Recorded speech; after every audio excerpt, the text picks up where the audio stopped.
Good morning. It's now 5 o'clock, and I'm Joan Jones with your top stories. We have some severe weather that may be headed our way later this afternoon through tomorrow night. Stick around. We've got Stefano right after the news to update us on our forecast. The Supreme Court is hearing oral arguments this morning over whether President Trump's executive order on birthright citizenship can take effect even as it's being challenged in federal court. Trump's order seeks to prevent the issuance of such things as passports and Social Security numbers to children born here if their parents aren't here legally. The Trump administration is asking the High Court to set aside injunctions issued by lower court judges in Maryland, Massachusetts, and Washington state. The administration says those judges have overstepped in blocking the president's executive order nationwide. But opponents say if the administration wins here and the executive order takes effect nationally, thousands of children born in the U.S. could face deportation or be rendered stateless. ABC correspondent Stephen Portnoy. Tennessee 5th District Congressman Andy Ogles is asking for a federal investigation of Nashville city leaders for obstructing ICE operations. He announced that during a House committee hearing yesterday with the Department of Homeland Security Secretary Kristi Noem. Instead of thanking you and your leadership and thanking the president, the mayor of Nashville criticized and attacked law enforcement verbally. He then instructed members of law enforcement to report any communication with federal authorities. He then directed the Police Community Oversight Board to direct citizens to file complaints against law enforcement if they cooperate with federal law enforcement.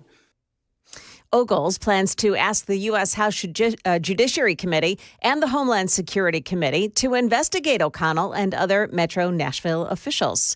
Market numbers now. It's brought to you by Beacon Capital Management, online at beaconcm.com. A mixed finish for stocks on Wall Street as tech stocks pull up the Nasdaq and S&P, but earnings season weighs down the Dow, which lost 89 points. The S&P gained 6 and the Nasdaq added 136 points. Supermicro Computer surged 16% after signing a partnership agreement with Saudi Arabian data center company DataVolt.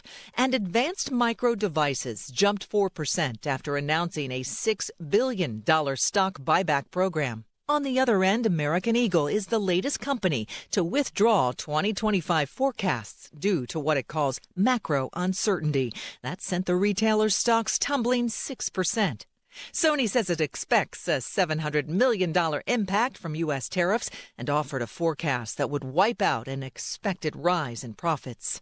The U.S. will release its April report for inflation at the wholesale level. Michelle Franzen, ABC News. Now, stock futures this morning all pointing down. We've got the Dow futures minus 125, NASDAQ futures minus 140, and the S&P futures down 28. That's the latest news. Traffic and weather next. I'm Joan Jones, WTN News.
So no delays so far this morning. I've just looked at 24 at 40 and 65, and I'm not seeing anything on the road so far this morning.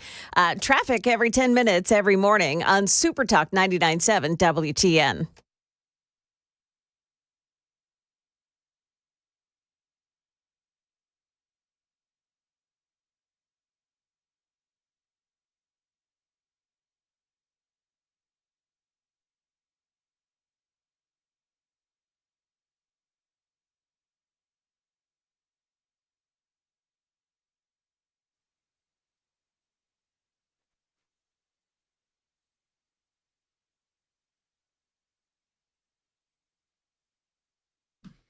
.506, Nashville's Morning News on Super Talk, 99.7 WTN. And welcome on into your Thursday. It is May 15th of 2025, and hope you're doing well. Joan, Yes. I know that we have some storms today. Possible. Because you know why they called this month May? Because it may or may not storm? It may or may not rain. It may or may not snow. It may or may not, pretty much anything regarding weather. So, Yeah. what is going to happen today? Do we know? So I watched the extended version of Stefano's forecast, and what he's saying is that it's going to be so hot and humid today that could cause some storms to, gin up in the atmosphere. And if it does happen, if you get a thunderstorm, it's going to be pretty gusty, lots of wind and lots of rain, and it could produce a tornado. Risk 1 out of 5. Okay. So not as bad as tomorrow. The risk is a 3 out of 5, and more likely that it's going to storm tomorrow. All right, so possible storms today. Yeah. More possible storms tomorrow. Likely tomorrow. And we won't really know the timeline on that until tomorrow, I assume. All right, very good. Thank you, Joan. What we do know, even though it may or may not storm today, we do know that the president has been, anyway, speaking at our base in Qatar. And I've got a couple of sound bites for you. Do you know who is with the president in Qatar on this trip to the Middle East? I had no idea. Nashville's own Theo Vaughn. And I also want to I want to influence you to clap for a man who's a great influencer. In fact, my son, Barron, said, "Dad, you got to do an interview with somebody I hadn't heard of." But my son knew very well. He knows everyone. He said, "Dad," this is before the election. We won in a landslide, in case you hadn't known. But he said, "Dad, you got to do an interview with a guy named Theo Vaughn." I said, "Who the hell is Theo Vaughn?" He said, "Dad, he's such a big guy. You got to do an interview." So he knew all the names. I didn't know the names. And where is Theo? He's around here someplace, I think. Theo, thank you very much. Of course, Theo has a lot of fans, and also you had Theo Vaughn and you had Joe Rogan, two incredibly influential moments, impactful moments in the election of 2024. And I still say that those interviews with Joe Rogan and Theo Vaughn did a lot for the Trump campaign. He also, as he is speaking, and I don't know if he is still speaking, but he was speaking, and he talked about how great it was that he was there on this base, U.S. military base. It is a huge base, and how the folks there in Qatar, they've made investments in this base, and Trump has made a lot of deals on this trip. I've got details coming up. But here is part of what the president had to say in Qatar on that base. Yesterday, we signed an agreement for Qatar to purchase $42 billion worth of the finest American military hardware, including THAAD missile batteries, Pegasus refueling aircraft, Desert Vipers, light armored vehicles, amphibious combat vehicles, the MQ-9B, and the Sky Guardian drones. That's all the best stuff. If it isn't, please stand up and tell me and we'll get something else. But I believe it's the best. Qatar will also be investing $10 billion to support this massive base in the coming years, and there's no place like it, they say. Yeah, and also, and this is one of my favorite comments from this morning, where he spoke about Donald Trump. He spoke about peace through strength. Listen. As president, my priority is to end conflicts, not start them, but I will never hesitate to wield American power if it's necessary to defend the United States of America or our partners. When we're threatened, America's military will answer our enemies without even thinking about it. We have overwhelming strength and devastating force. And Yep, it's always a good idea to remember the power of our American military. One of the things that the president said to, I think there's about 7, 8, 9,000 of our military members that are watching the president one way or another. I think this particular base there in Qatar, I think it has about 10,000, at least 10,000 people there. So it's a massive, massive base in the Middle East. And, you know, the president is on this tour. It does continue today. He'll be in the United Arab Emirates later on this morning. But yesterday, of course, you know, he arrived. We spoke about this. The president arrived to a lot of fanfare, including a lot of camels.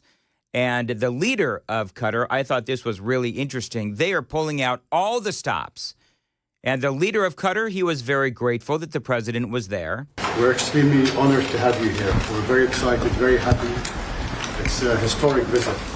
And I don't know if you know that you are the first American president to officially to visit Qatar, right? So we're very honored. We're very honored. Yeah, and the president was there to make a lot of deals, and he did. So the headlines this morning, Qatar made a deal worth between $100 and $200 billion for a bunch of Boeing airplanes. Together, the U.S. and Qatar are feeding and fueling the world. This energy partnership alone is also valued over $1.5 trillion. Mm-hmm. So we have been drilling for the last 4 years. I'm glad to have you back on board. So in addition to the Boeing airplanes, which, by the way, we've spent the last couple of days talking about, and really the last several weeks and months, and years if you think about it, talking about how Boeing hasn't been able to manufacture the newest version of Air Force One. They have had a lot of problems with Boeing, but they just got a big order, $200 billion, depending on the story that you see. It's between $1 and $200 billion for a bunch of Boeing airplanes. And so that, in addition to, as you just heard, $1.2 to $1.5 trillion in investments. Now, obviously, that is huge. And you couple that with what happened in Saudi Arabia earlier this week, where Trump negotiated a $600 billion deal there as well. And so Trump is going to be leaving the Middle East here in the next couple of days. I'm not sure where he's going to go after this. He may end up, well, no, because Putin decided he was not going to show up to that meeting with Zelensky in Turkey, right? So he didn't show up. So I think Zelensky's just going to hightail it out of there. So Donald Trump will be leaving the Middle East, and he's going to come back home. But he has racked up a lot of wins, not only for himself politically, but also for the American people. This was last night at the dinner in Qatar. Just amazing. Listen. You know, they played the national anthem. They played the national anthem. You get all these guys in Qatar, and they're standing, and they've got their right hands, believe it or not, over their hearts. And so just yet another, I would say, an incredible scene as the president continues with this Middle Eastern tour, racking up win after win after win. It is coming up on 5:15. Time to check the roads on WTN. We have no delays so far this morning. Things are looking really good heading into Nashville. We've checked on 24, on 40, on 65. No delays so far. Traffic every 10 minutes every morning on Super Talk 99.7 WTN. Thank you, Joan. As far as your weather for today, a high of 90 and partly cloudy as well. Possible storms today and even more possibility tomorrow. Your complete forecast is coming up at 5:30 on Nashville's Morning News on Super Talk 99.7 WTN. By the way, just to let you know where we are going today, you heard Joan report it. Andy Ogles is calling for an investigation into the mayor of Nashville. I've got more audio on that. I've got a couple of thoughts myself on this and just a lot of things to say about what Congressman Andy Ogles called for as he was speaking to Kristi Noem as she was giving some testimony yesterday on Capitol Hill in Washington, D.C. So that is a very, very big story, as is the president in the Middle East. He is headed to the United Arab Emirates, where he is, again, going to take center stage. AI is going to be a big part of that conversation. The United States, they say, has already gotten a preliminary agreement with the United Arab Emirates to allow them to import 500,000 of NVIDIA's most advanced AI chips a year.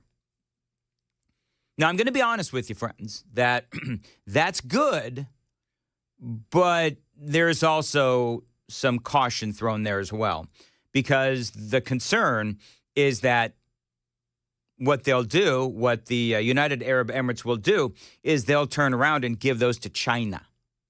And China is, of course, I would say, our mortal enemy, one of our arch enemies. And so that is, I'm going to be honest, very worrisome. A little more context: Biden, who I don't subscribe to pretty much anything that Joe Biden did, but the Biden administration and whoever was running it had actually imposed strict oversight of these powerful NVIDIA chips to the Middle East because they did not want them to end up in the hands of China. I will tell you that is a legit worry. Trump, though, of course, wants to make a deal, and he did. On the surface, it is a good deal. There does, though, have to be a lot of oversight to make sure that these AI chips produced by NVIDIA don't end up in the hands of China. The other thing the president is doing, of course, and this has been an ongoing conversation, is he's been keeping up the pressure on Iran. I hope you can help me with the Iran situation, because it's a perilous situation, and we want to do the right thing. We want to do something that's going to save maybe millions of lives. We're really helping the region. We're helping the world. We're helping your country. And we'll try and get it done. If we can, we're going to try and get it done. They have to move quickly. And I just hope Iran realizes what a good friend they have right here. So here's the thing with Iran. And here the constant theme throughout this trip has been twofold, I think. Number one is President Trump wanting to make deals, and he certainly is. But he also wants to ratchet up the pressure on Iran. The question is, are they listening? Now, this is a president who shocked everyone by lifting those sanctions on Syria. We spoke about that yesterday. He wants to give Syria the chance to succeed and build an alliance with America. And so let's see if the new leader of Syria can. But really what President Trump is trying to do, and we spoke about this yesterday, is he's trying to further isolate Iran by forging stronger relationships with nations like, for example, Syria. Remember, both Iran and Russia, they were, and I say were, major allies of Syria before the fall of Bashar al-Assad. And so the more that the president is isolating Iran, the more likely that they're going to sign that nuclear deal. By the way, big news this morning. Donald Trump says that the U.S. and Iran have, I'm air quoting this, sort of agreed to terms on a nuclear deal.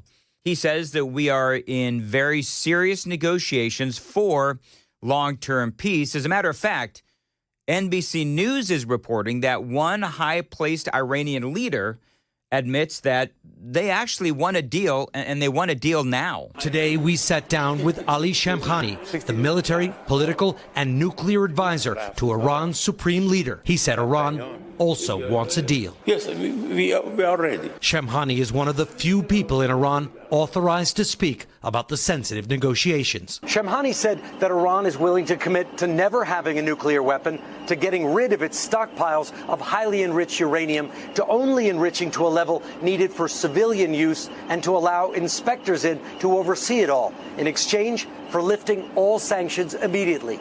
He said Iran would accept that deal tonight. All right, so again, I remain skeptical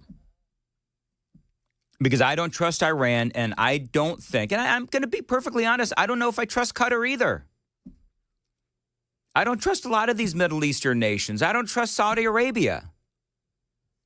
But I get what the president is trying to do.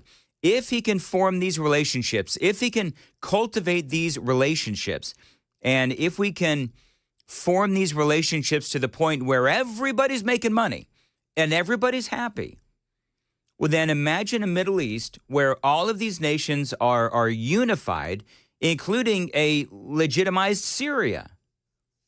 They're not allies with Iran. They're not allies with Russia. They're not allies, by extension, with China, but they're allies with the United States. And then you're going to have all of these nations doing business, not only with us, but also perhaps with Israel. I mean, not Iran. We'll have to wait and see where that goes. But a neutralized Iran, a verifiably neutralized Iran, that would be huge. And so then maybe you extend out the Abraham Accords to include Saudi Arabia, maybe Qatar, who knows? But the nations right now involved in the Abraham Accords, you know this, Israel, United Arab Emirates, Bahrain, Sudan, and Morocco. But the big point in all of this is that Donald Trump is going over there and he's putting together all of these deals. And he's advocating for peace. As some people are saying, he's advocating for peace. He's forging peace. He's forging relationships. He's not talking about dropping bombs.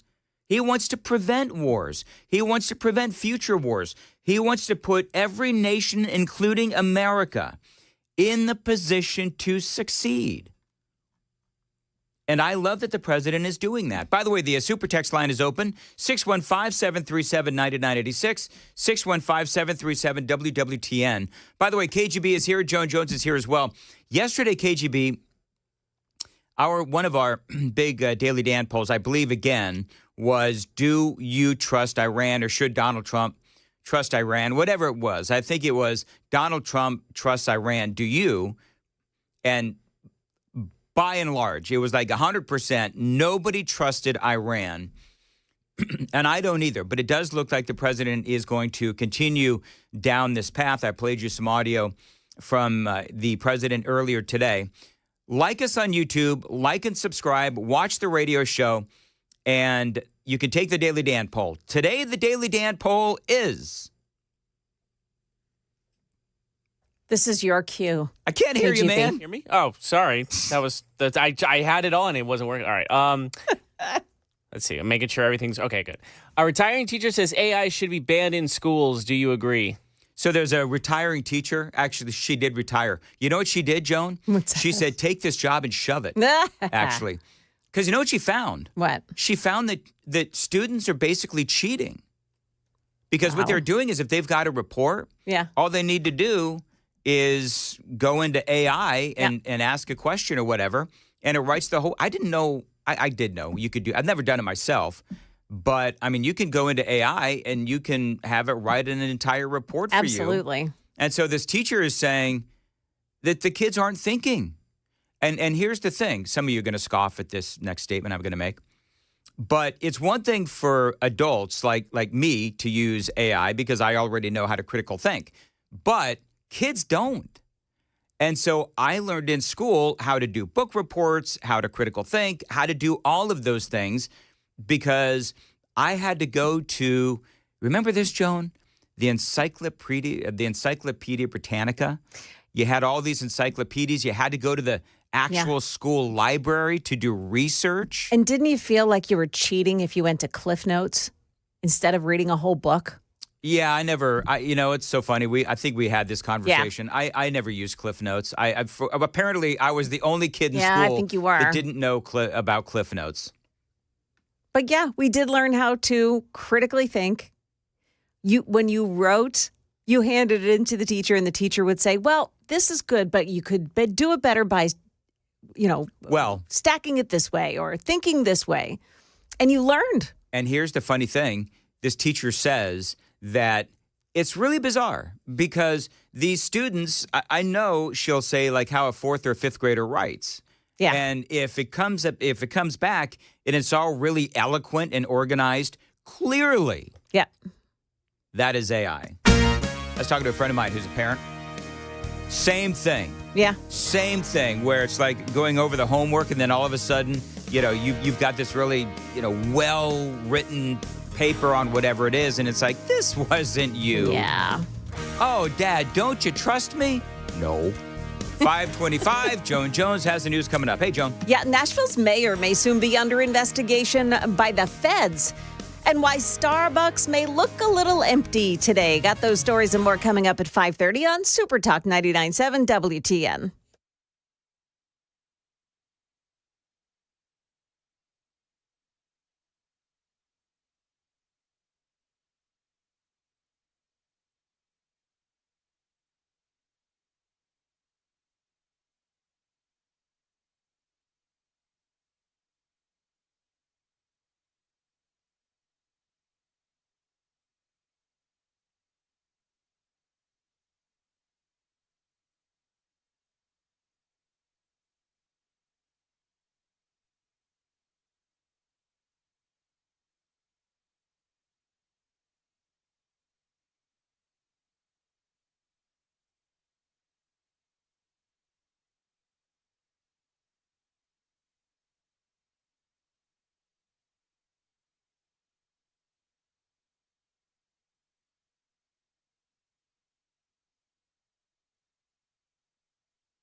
Good morning, 5:30 now, and I'm Joan Jones with your top stories. Tennessee 5th District Congressman Andy Ogles calling for an investigation into Nashville leadership for obstructing ICE operations in the city.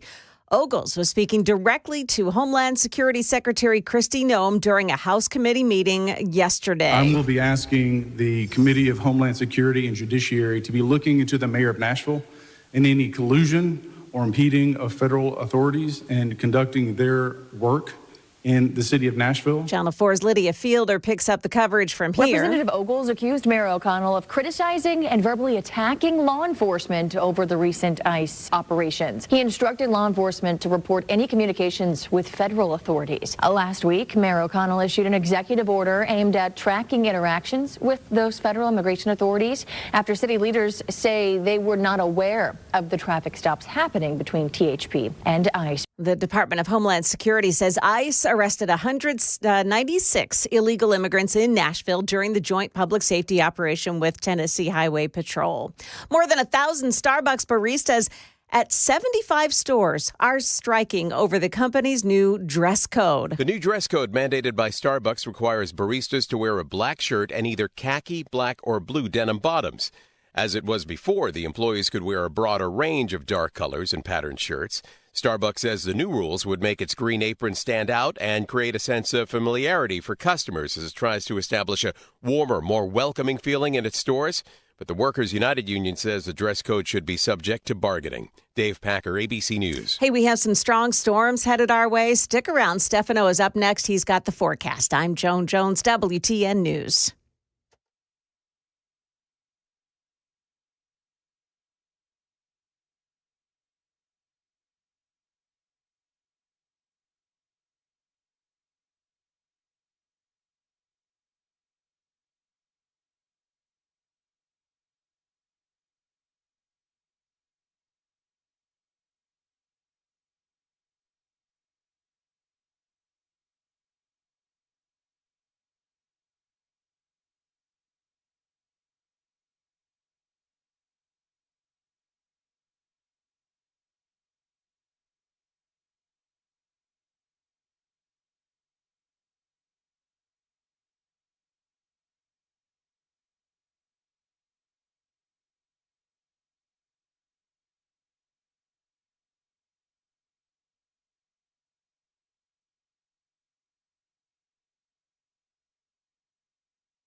Just the usual construction spots this morning. There's no backups on 24 heading into Nashville yet. Same thing for 40 and 65.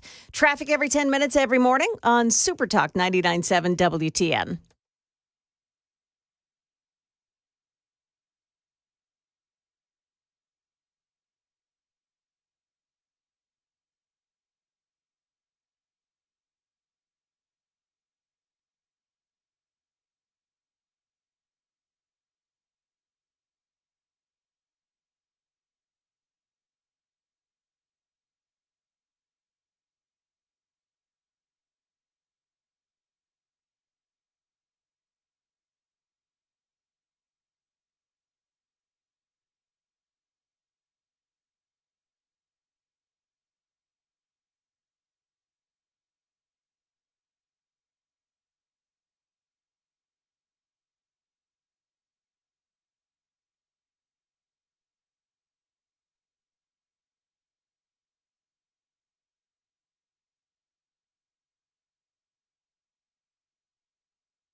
.537, Nashville's Morning News on Super Talk 99.7 WTN. Good morning to you, friends. How are you? How are you? So I've asked everyone in the radio station now, is there an update on the plane? Is there an update on the plane?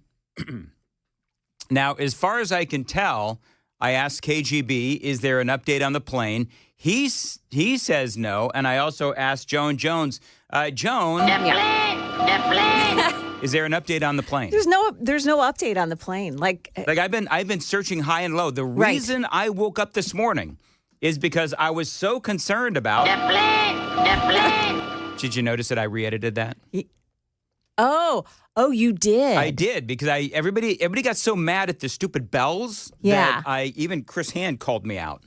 So I went ahead and re-edited it because I'm going to annoy the hell out of people with that. Anyway, so there's no new, with all the winning that Donald Trump is doing and all the news that has been going on, you still have people that are concerned about the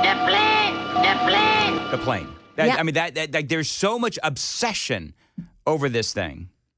So there's not. I am not seeing a single news article that says that he actually took possession of it or said, yes, I'll do it. I'm taking. He's not saying anything. Did we do a Daily Dan poll on whether or not Trump should accept the plane? We did, and people said, wasn't it like 50-50, KGB? So it's 50-50 on whether or not, this was days ago now. So Tommy Tuberville, the senator out of Alabama, of course, he threw this down about the plane. Listen to this. As usual, my Democratic colleagues are losing their mind over the situation. But let's just talk about the facts. First of all, this is not a done deal. It's not happened yet. It's all talk. But if reports are accurate, the government of Qatar is considering gifting the United States Department of Defense an American-made Boeing 747. I'll repeat that, an American-made Boeing 747 plane for temporary use as Air Force One. It is not for the president's personal use, and he will not be using it after he leaves office. It is customary and totally normal for foreign countries to give our government gifts. Yeah, wouldn't a Statue of Liberty, for example? That's number one. Oh, yeah. Listen to this. This was tweeted out. This was posted. While President Obama was in office, two kings of Saudi Arabia gave the president and his family $1.3 million in jewelry. In 2011, King Abdullah gave First Lady Michelle Obama and her daughters $300,000 worth of jewelry. Yep. In 2014, First Lady Michelle Obama received the jewelry set from the former king that was valued at $560,000. Wow. Finally, in 2015, King Salman gave President Obama a gold-plated silver horse sculpture. See, I thought when that happened, the king was calling Obama a horse's ass. Dun-dun-dun. All right, listen. I could play this all day. Oh, come on. Don't do that. It's if torture. you're not going to laugh at my jokes, moving right along. I mean, it goes on and on. 2015, the king gave Obama a gold-plated silver horse sculpture that was valued at over $500,000. So the question is, did the Obamas walk out of the White House with over $1 million worth of jewelry? The answer to that, they say, is no. The Foreign Gifts and Decorations Act states that gifts given to federal office holders from foreign government that are over a certain amount of money actually stays with the U.S. government, and that's what Trump has said. Yeah, and that's what Tommy Tuberville just said too. So I don't know what the big deal is with all of this. It is just seems absolutely, with all of the wins that President Trump is racking up, it just seems like, at least to me, much ado about nothing. About nothing. That's right, Joan. All right. So yesterday we played for you the audio of, you remember this, where Chuck Schumer, he said that he wasn't going to talk about how the entire Democrat Party and the media lied about Joe Biden. We're moving forward. Yes. We're looking forward. Yeah, that. That's it? That's it. All right. There was an interview with Wolf Blitzer and Hakeem Jeffries. Did you see this interview off by chance, Joan? I think so. People are saying this is an incredibly awkward interview. Now, I have not heard this in its entirety. So I'm going to play this, and I want to see if the interview lives up to the hype. Hakeem Jeffries, they say, has no idea how to get out of being questioned about his role in covering up Joe Biden's mental and physical decline. They say this is hard to watch. Let's listen. From the book, President Biden didn't even recognize George Clooney at a fundraiser the movie star was actually hosting for him. Why should voters trust Democrats when it's clear so many in your party went to great lengths to keep Biden's condition hidden from the public? I can't tell you what happened between George Clooney and President Biden. I wasn't at that event. What I can say is that we're not looking backward. We're going to continue to look forward. So that's the company line, if you will. That's the bat signal. We're not looking backwards. We're looking forward. But apparently, Wolfie there, he doesn't let him off the hook. Because at this moment, we've got real problems that need to be addressed on behalf of the American people, including the Republican effort to snatch away health care, snatch away food assistance, and hurt veterans.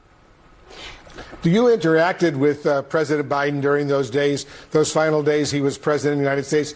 Did you sense there was a major deterioration? Well, in the conversations that I was able to have on behalf of the House Democratic Caucus in those final days, we simply expressed our perspective as to what would be best for the party at that given moment in time. President Biden subsequently made the decision that he was going to pass the baton to Vice President Kamala Harris. Of course, that was a decision that we supported strongly. Just very quickly, I want to ask you, Congressman Jeffries, you say we're not looking back, we're looking forward, but what happened in the past has to do with what's going to happen in the future and whether voters can trust Democrats. As you look back, you were in a leadership position when President Biden decided to run again. Should you have done more at that point to intervene? In other words, you was lying. Mm-hmm. I can't wait to hear how he answers this. But when we always talk about the Democrat talking points, right? Yes. So remember yesterday when Schumer was asked that question on CNN, and he used the same line, which is, he sort of blew it off, and then he said, well, the current president, he's going to take away health care and all these other things. And for Jeffries, that's what they try to do, right? So what they try to do is they give some cursory statement, vague, doesn't answer the question, and then they try to divert the conversation, and that is the cue to the usually obedient leftist news anchor to start talking about something that is not as uncomfortable for the politician. In this case, they won't let Hakeem Jeffries off the hook. It's a great question in terms of whether voters can trust Democrats or not. Every single high-profile special election that has taken place since President Trump was inaugurated, a special election victory in Iowa in January, a special election victory in New York in February, a special election victory in Pennsylvania in March, a special election victory in Wisconsin in the Supreme Court race in April, and yesterday, decisively defeating a Republican incumbent in Omaha in a surprise to many observers. Clearly, voters are trusting Democrats. This year, when they go to the ballot, repeatedly rejecting MAGA extremism. Congressman Hakeem Jeffries, the Democrat. So there you go. I don't know. I didn't hear about the Omaha thing. I read a headline on that. But what I would point out is that these Republicans who lied to the American people at the federal level, they're going to be up for re-election. And Hakeem Jeffries and all these folks in the House of Representatives, they are going to be up for re-election. And I think it is a great question. How can you trust the Democrats? And, you know, I loved, there was a meme yesterday where it had a very serious and stern-looking Jake Tapper. And it said, you know, breaking news, Jake Tapper uncovers what would I say? A cover-up. Jake Tapper uncovers a cover-up led by Jake Tapper, a media cover-up. You know what I mean? I mean, that's basically what he's doing. And so the more that you see these, you know, number one, it's kind of fun to see the Democrats squirm and clearly not answering the question. But number two, you've got Wolf Blitzer, you've got obviously Jake Tapper, you've got Chuck Todd, and all of these other folks that, I mean, I don't know, who do you think is more guilty? Do you think that, it's an interesting question, actually. Who is more guilty in this cover-up? Is it the White House? Is it the Democrats? Or is it the media? I mean, I would say D, all of the above. Hold on. But if you had to pick one. Okay. Jill Biden. Jill Biden? Jill Biden absolutely, without a doubt, knows how her husband is completely, I mean, she has to jump in and help him with words. Yeah. She has to lead him, you know, by his arm to where he's supposed to go, put his jacket on for him because he can't do it. She absolutely knew how his brain had been muddled by whatever it is that he suffers from. I think you've answered the question, Joan. So the Biden family is supposed to love Joe Biden. They left him out there. Yeah. And they knew that they were damaging the legacy, if you will, of Joe Biden. Yeah. I mean, his legacy is destroyed. And Jill Biden and Hunter Biden and the entire Biden clan, they allowed him to continue running the country, and I'm air quoting, allowing Joe Biden to continue to run the country when it was obvious that he was not up for the job. They pushed him. I mean, they had to do something to prop him up. It's Weekend at Bernie's. They had to do something to prop him up to be able to go out there and face, you know, an hour conversation with somebody or to speak to the media. And how often did he say, they're not going to let me take questions? Right. There was the big they. Yep. And who was they? It was Jill. It was the Democrats. It was the folks that were actually running the White House. Yeah. So there's so many people complicit, and Tapper is chief among them. I would say in this order, who is the most guilty in this cover-up? I would say the Biden family, led by, of course, Jill. I think number two would actually be the media. And here's why I say that, because a lot of people would say, well, isn't the White House culpable here? Well, no, because this is what they do. It's up to the media to call them out. They didn't do it. They didn't do their job. So that is, I'm with to you on me, that. part of the scandal. So to me, it's Biden family, it's The media, number 2, because they didn't do their job. I guess it would be 3 and 4 is going to be, the Democrats and so forth in the White House, because clearly they wanted to fool the American people. I shared with you some of the things that are in that book yesterday, but they all knew. They absolutely knew. They didn't want to put Joe Biden in a wheelchair until after the election, even though clearly he needed to be in a wheelchair. So for me, it's just, the Biden family who supposedly loved Joe Biden, which clearly they didn't, they would be number 1, and the media would be number 2, and on it goes. It is 5:51 on Nashville's Morning News on Super Talk 99.7 WTN. The Super Text line, by the way, is open, 615-737-9986, 615-737-WWTN. Coming up, by the way, my favorite story of the day, Congressman Andy Ogles, and of course you have been talking about this, Joan, in your newscast. You've got Congressman Andy Ogles now calling for the investigation of Mayor Freddie O'Connell. And I've got that right, correct? He's not actually calling for the arrest, just for an investigation. Just for a federal investigation. Just for a federal investigation. And, we'll have to see if that actually happens. I'm always a little cynical at everything and anything that I hear coming out of any congressman's mouth these days. But I, at the very least, like where Ogles is going. It is 5:52 on Nashville's Morning News, and Joan has the news coming up at 6. Yes, some strong storms headed our way. We've got the latest with Stefano here coming up.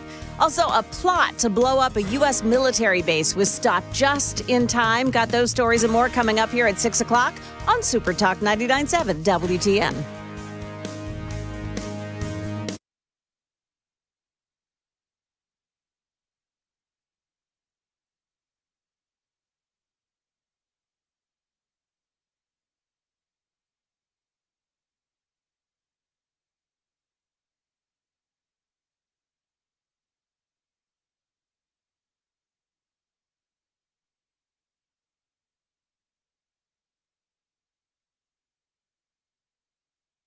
.53 Nashville's Morning News. Listen, if you need a roofer, I have got a great company for you. North Point Roofing Systems. Now, what I really like about these folks is they're not some fly-by-night, here today, gone tomorrow roofer. No, this is a great company with actual offices in Middle Tennessee, in Brentwood, and yes, serving all of Middle Tennessee.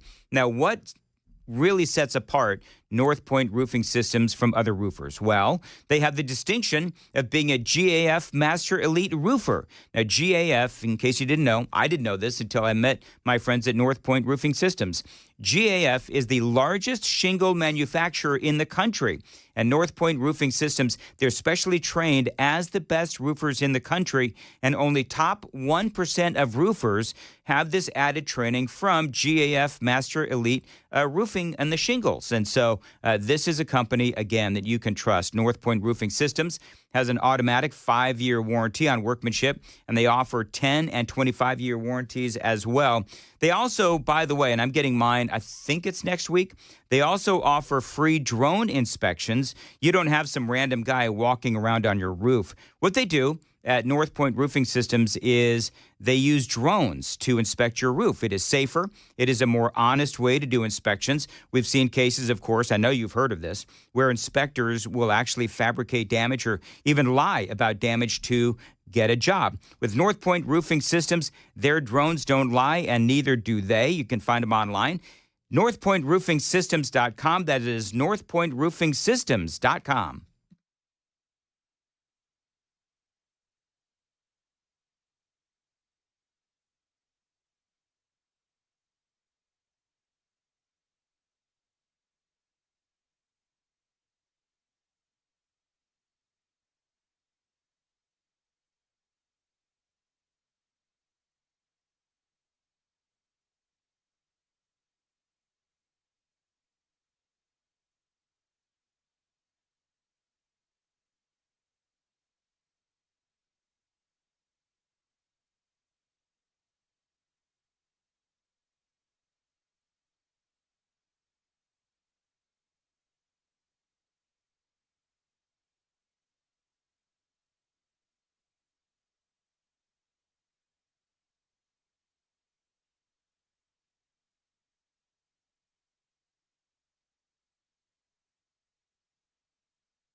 I love this audio.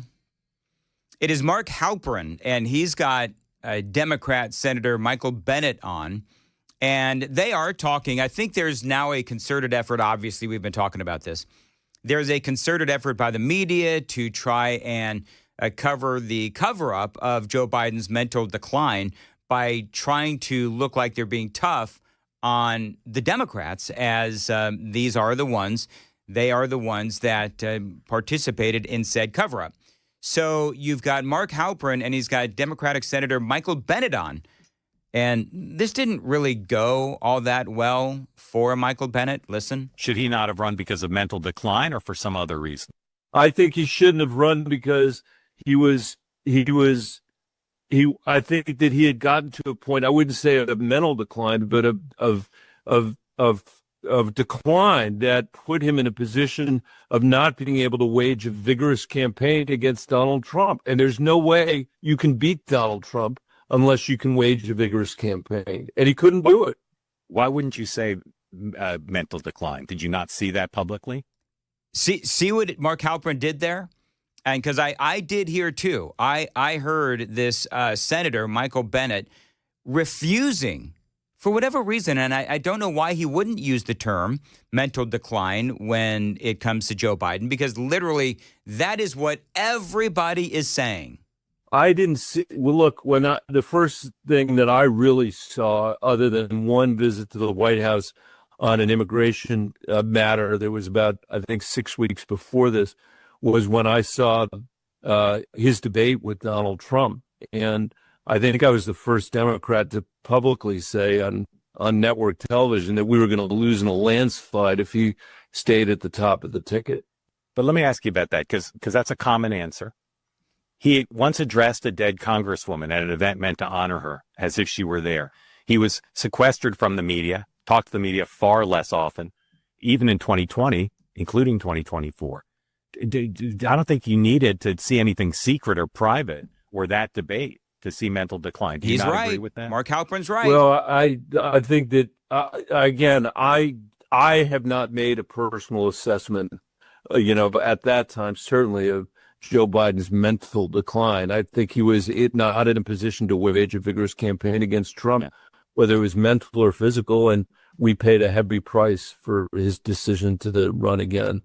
Well, there's so much, but the Democrats knew, well before that debate, that former President Biden was having issues. I don't know about you, and I'm not going to focus on this all that much today, but I don't know about you, but I'm enjoying, even though the media was in on it originally, I'm enjoying watching these Democrats squirm. It is 6 o'clock on Nashville's Morning News on Super Talk 99.7 WTN.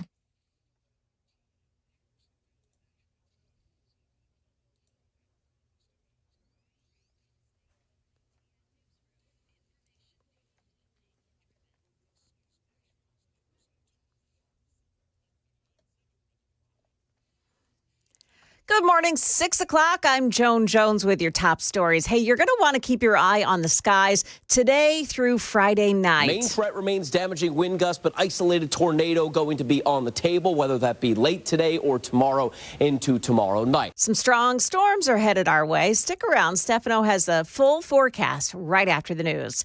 Tennessee 5th District Congressman Andy Ogles asking for a federal investigation of Nashville city leaders for obstructing ICE operations. He announced it during a House committee hearing yesterday with the Department of Homeland Security Secretary Kristi Noem. If a municipal leader is found to be aiding and abetting illegal immigrants to evade federal law enforcement, would that be a criminal act?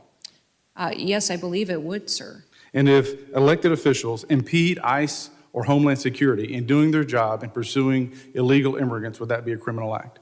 I believe so. Yes, Ogles is asking the House Committee of Homeland Security and the House Committee of Judiciary to look into whether O'Connell's actions amounted to impeding federal authorities from conducting their work in Nashville.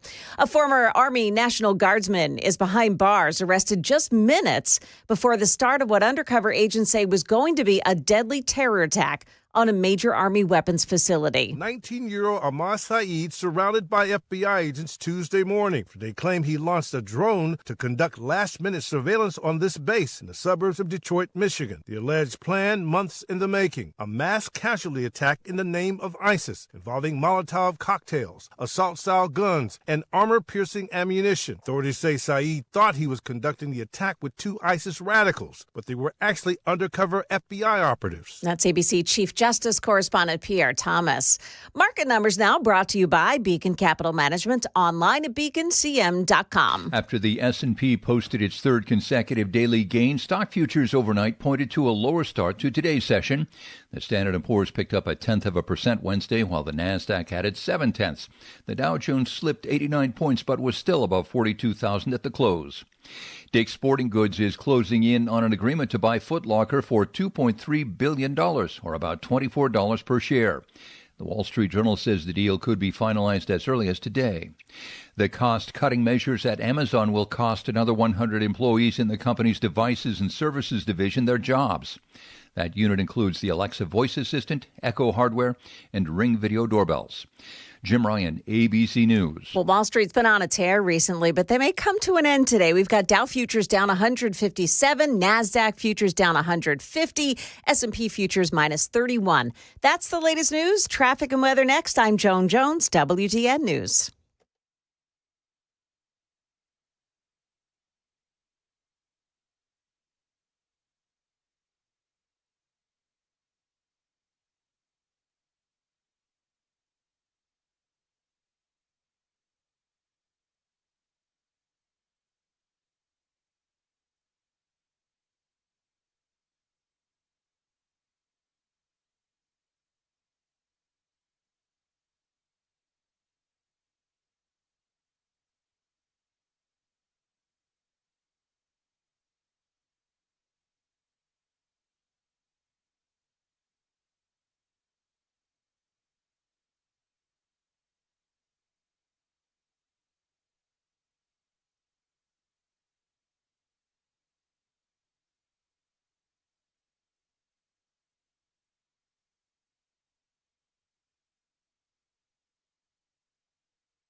So in Talbot's Corner right now, 65 southbound side before I-24 downtown, exit 86. A crash there. It takes out the left shoulder. Otherwise looking good. Just starting to slow down around the curve 24 into 40 this morning. Traffic every 10 minutes every morning on Super Talk 99.7 WTN.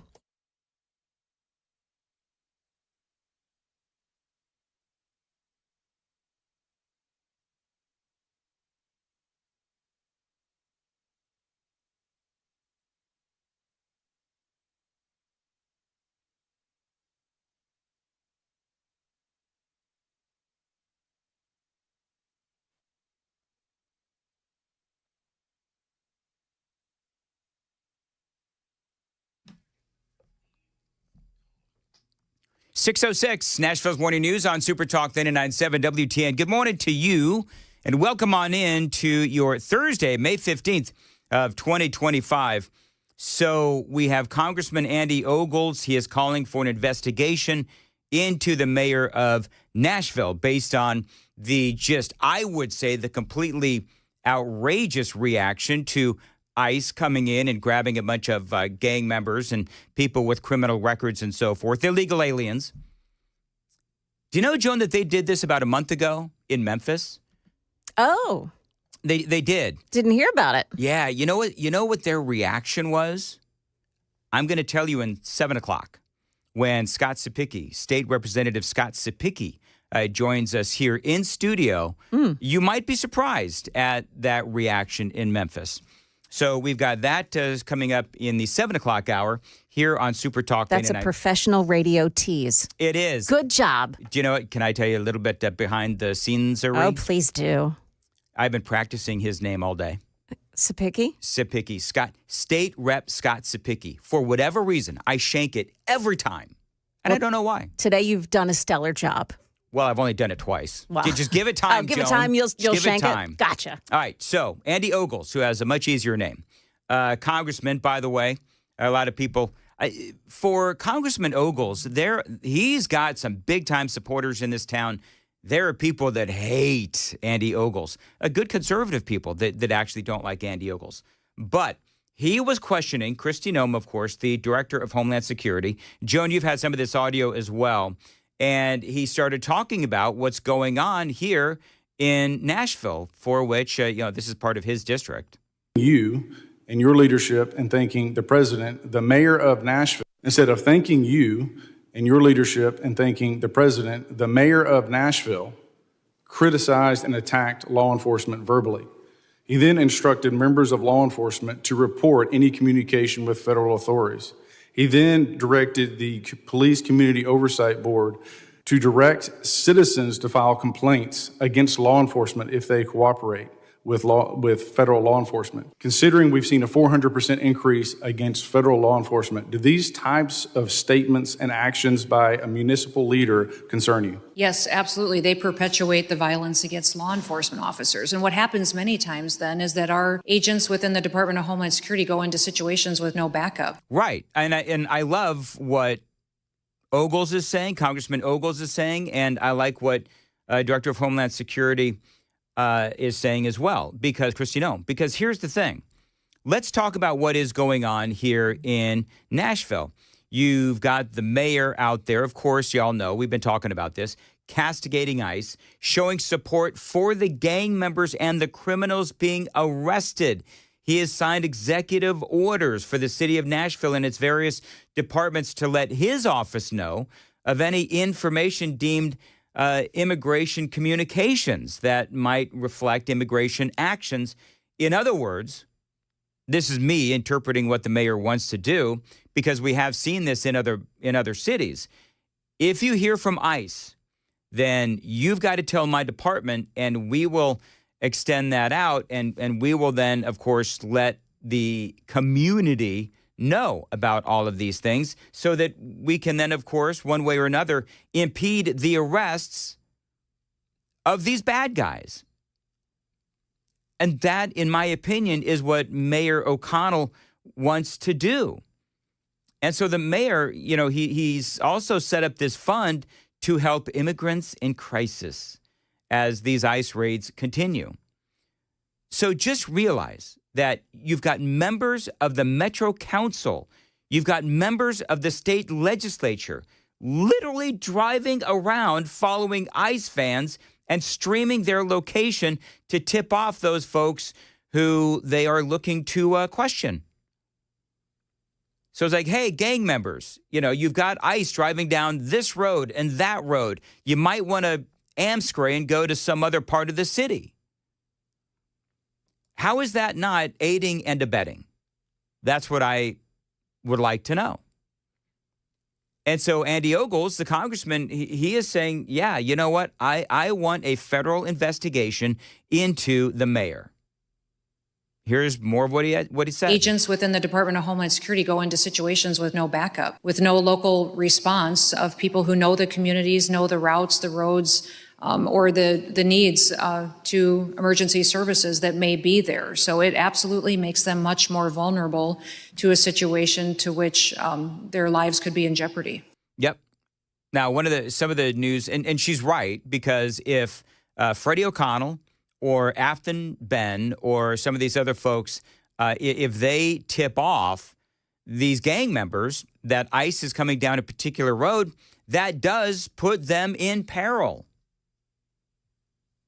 And it's like these Freddie O'Connell and the Metro City Council members or these Democrats on the state legislature, it's almost like they care about the lives of these illegal alien gang members more than law enforcement. It's insane.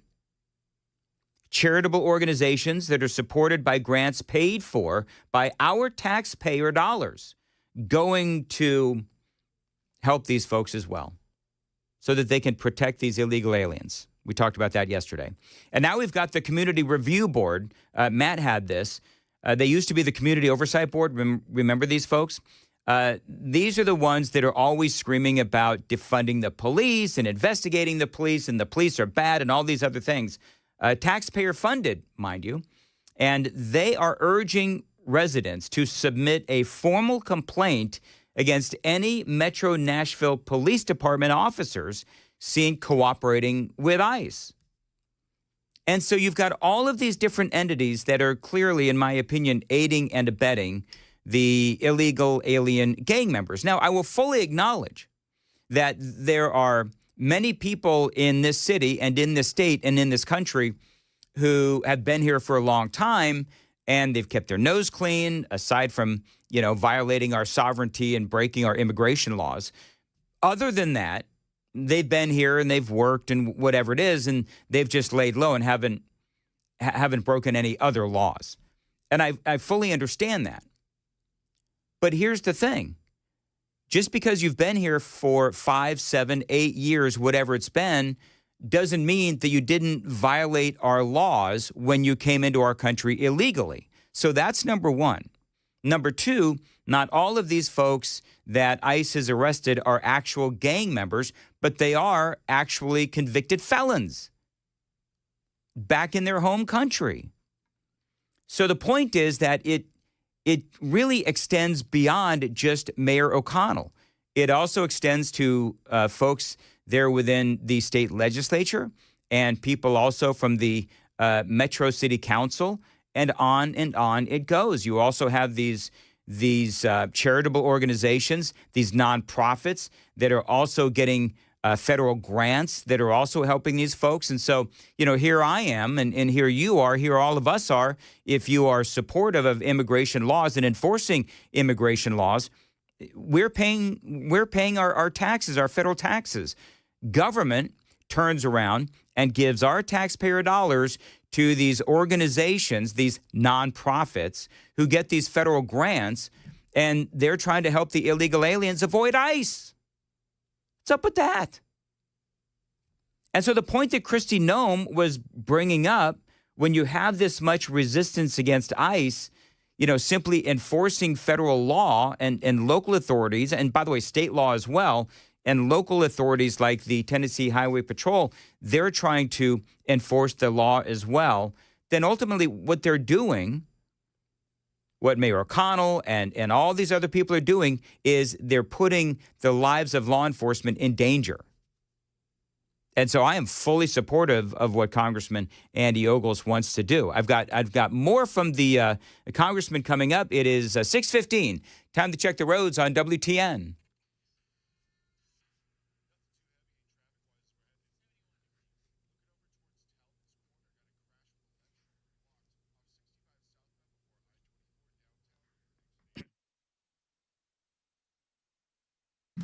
.616, Nashville's Morning News on Super Talk 99.7 WTN. Possible thunderstorms today, more possible tomorrow.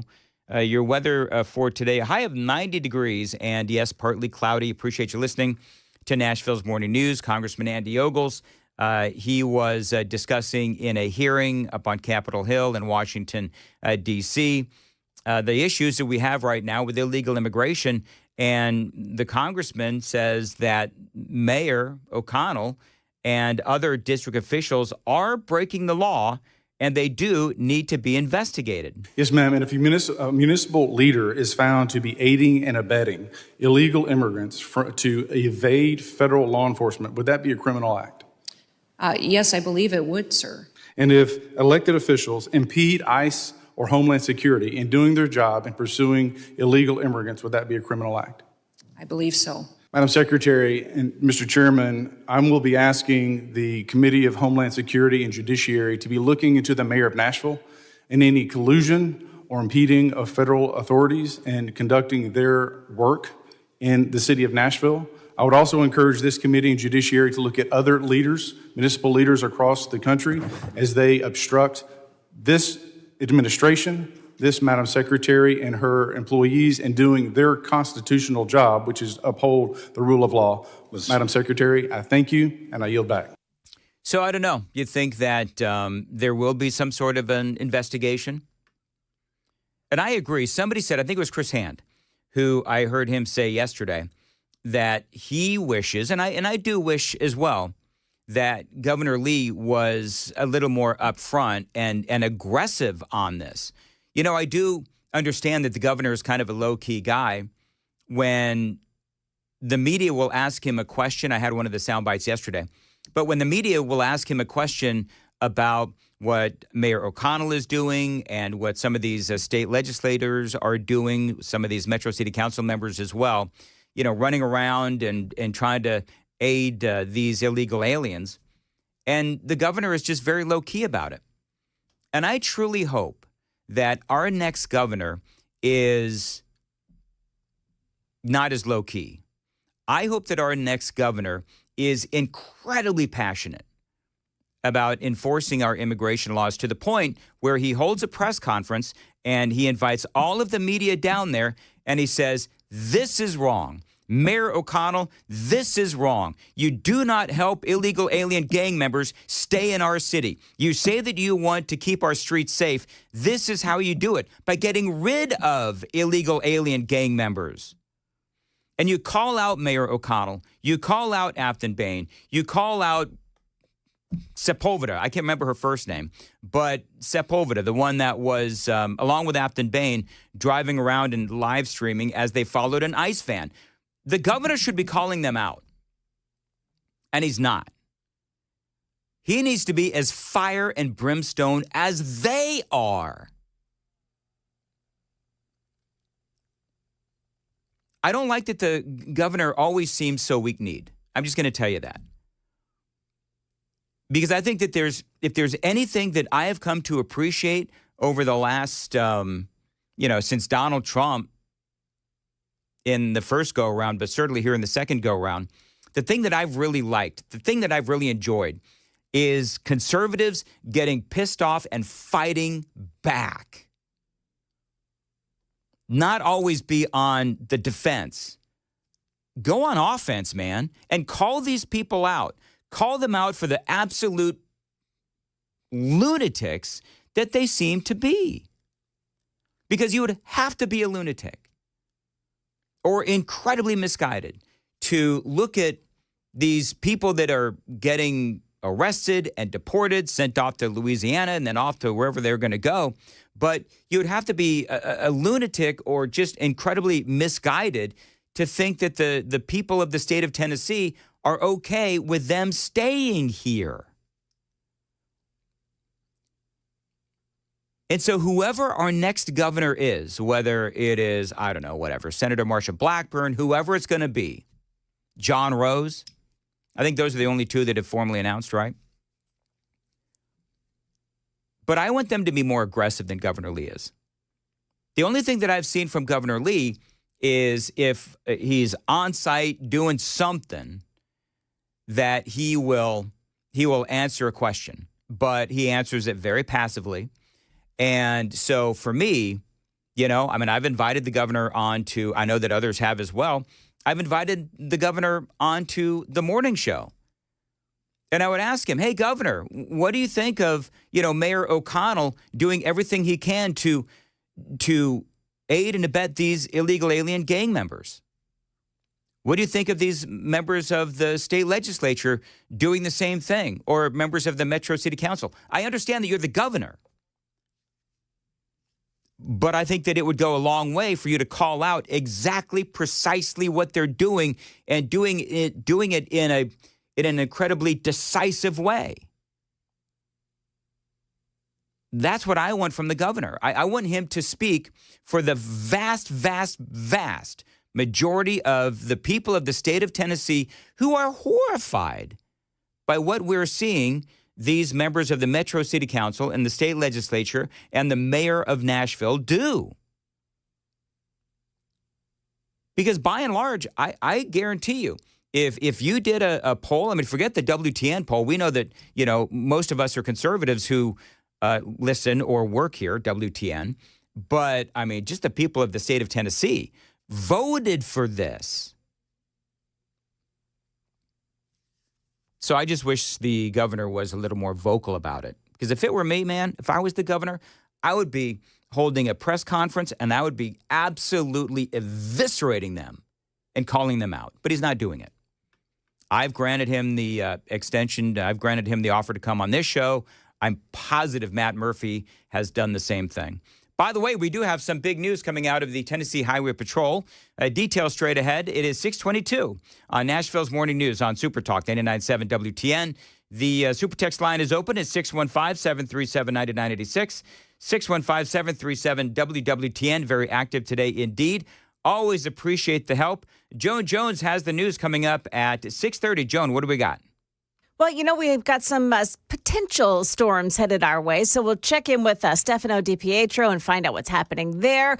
Also, we'll talk about Mayor Freddie O'Connell and his response after calls for him to be investigated. Also, Tulsi Gabbard has fired a couple of career official intelligence officials for what they wrote. We'll tell you that story coming up here at 6:30 as well on Super Talk 99.7 WTN.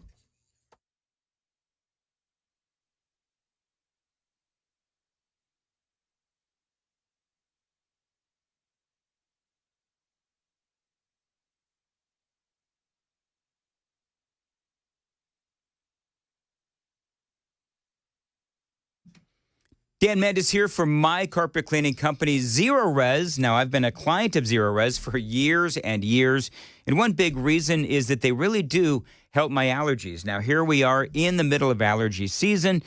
Carpet is the number one air filter inside your home, and it does filter out those airborne particulates. It does filter out that pollen and that bacteria. You name it, Zero Res is going to filter out the bad stuff so that you can keep your filter clean. And Zero Res does this better than anyone. And they don't use any harsh chemicals or soaps. With Zero Res, it is just powered water that leaves behind soft and fluffy carpets. Now remember, a clean filter means a healthier home. Here in allergy season, that is critical for you and your family. It is certainly critical for mine. Now, at Zero Res, they haven't raised their prices in years, and every month a new offer is designed to save you money. Right now, 2 rooms of carpets cleaned for just $109 plus, you are going to get a free hallway, and you're going to get 25% off of area rugs. Call them right now. Tell them Dan told you to reach out at 615-535-9376. 615-535-9376. You can always find them online anytime. ZeroResNashville.com. Don't forget, 2 rooms of carpets cleaned, just $109, and you get a free hallway, 25% off of area rugs. ZeroResNashville.com.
627 Nashville's Morning News on WTN. How do I depend on Xfinity?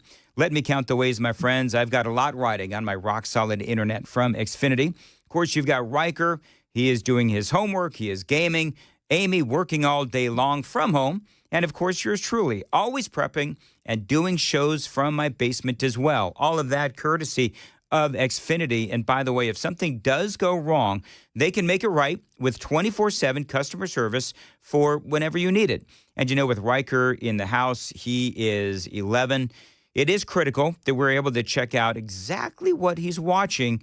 And with Xfinity, you can. You can depend on these folks. So check them out today, online, anytime. Xfinity. Online, Xfinity.com, 1-800-XFINITY, or stop by a store today.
.629 Nashville's Morning News on Super Talk 99.7 WTN. Joan, point of clarification. Yes. Senator Marsha Blackburn has not come out and officially said she is running for governor. That's correct. So many people talk to me about it, especially inside politics here in Tennessee. Sometimes I just think it's a done deal. However, yes. She has not come out and officially said that. That's number one. And number two, we do have big news coming from the Tennessee Highway Patrol as it relates to illegal immigration. And don't forget that State Representative Scott Sipicki will be joining us coming up at 7 o'clock here on Super You did Talk. not shank it. Not yet. Yet. I'm going to say it probably about another 7 or 8 times this morning. We'll see. We'll see what happens. Anyway, news with Joan Jones begins now.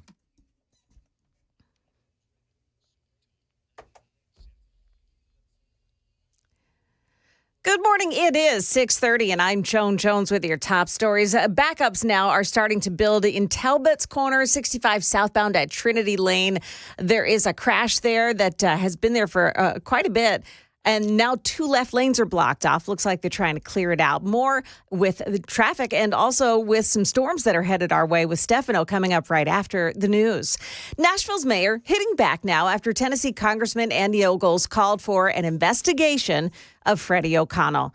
The mayor instructed Metro Police to report any communications they had with federal authorities to him. And he also ordered the Community Review Board to monitor and track ICE activities in the city. Here's Channel 4's Jordan James. The mayor responded today. He said, in part, we have been delivering safety to this community by reducing crime multiple years in a row, arresting gang members who've commit crimes in our city, and we do it in a way that doesn't separate families, hurt our economy, and distress an entire community. Now the mayor is calling on ICE to be more transparent and release information about those who they arrested, and not just the 5 people they highlighted with criminal records. Now, among those 5 people that they highlighted, an accused murderer, a sexual predator, and drug dealers. Director of National Intelligence Tulsi Gabbard firing 2 top intelligence officials who attempted to undermine the Trump administration's use of the Alien Enemies Act to deport Tren de Aragua gang members who are in the country illegally. Gabbard dismissed Michael Collins and Maria Langen-Reichhoff, both career officials. They wrote an analysis that said the Venezuelan government was probably not directing the gang members' activities here in the U.S. That assessment goes against information the Trump administration has developed about the actions of the Maduro regime. President Trump, meantime, has departed Qatar now for the United Arab Emirates. But among his pre-departure activities, a business leaders breakfast and roundtable this morning where he talked up the U.S. We've gone from a laughingstock 6 months ago to the hottest country anywhere in the world. And that's not just in business, that's in everything else, and it's psychologically hot, too. The president addressed U.S. troops in Qatar before his departure as well. That's the latest news. We've got your traffic and weather next. I'm Joan Jones, WTN News. Take it, Joan. 632, Nashville's Morning News on Super Talk. Busy Bee Plumbing, Heating, and Cooling. They want you to know that the TVA rebates that they've been offering have now been extended. Mini split, 17 SEER 2 or higher. You are going to get an $800 rebate. You can get up to 12 months, no payment and no interest. Busy Bee, of course, has rebates on AC tune-ups as well. $50 rebate for each one spring and fall. And, of course, there you have it. That does pay for that Beehive membership. I've been a Beehive member for years. And also, by the way, Busy Bee is hiring. And they've got an open house coming up on May 31st. It's a hiring open house on May 31st from 10 a.m. to 2 p.m. You've got to have at least 3+ years of experience in plumbing and HVAC. They are hiring for both service and install departments. Pays pretty good. Pay range for these more experienced roles, $30 to $39 hourly with health care benefits, 2 weeks PTO. Office closed on federal holidays and, yes, your birthday.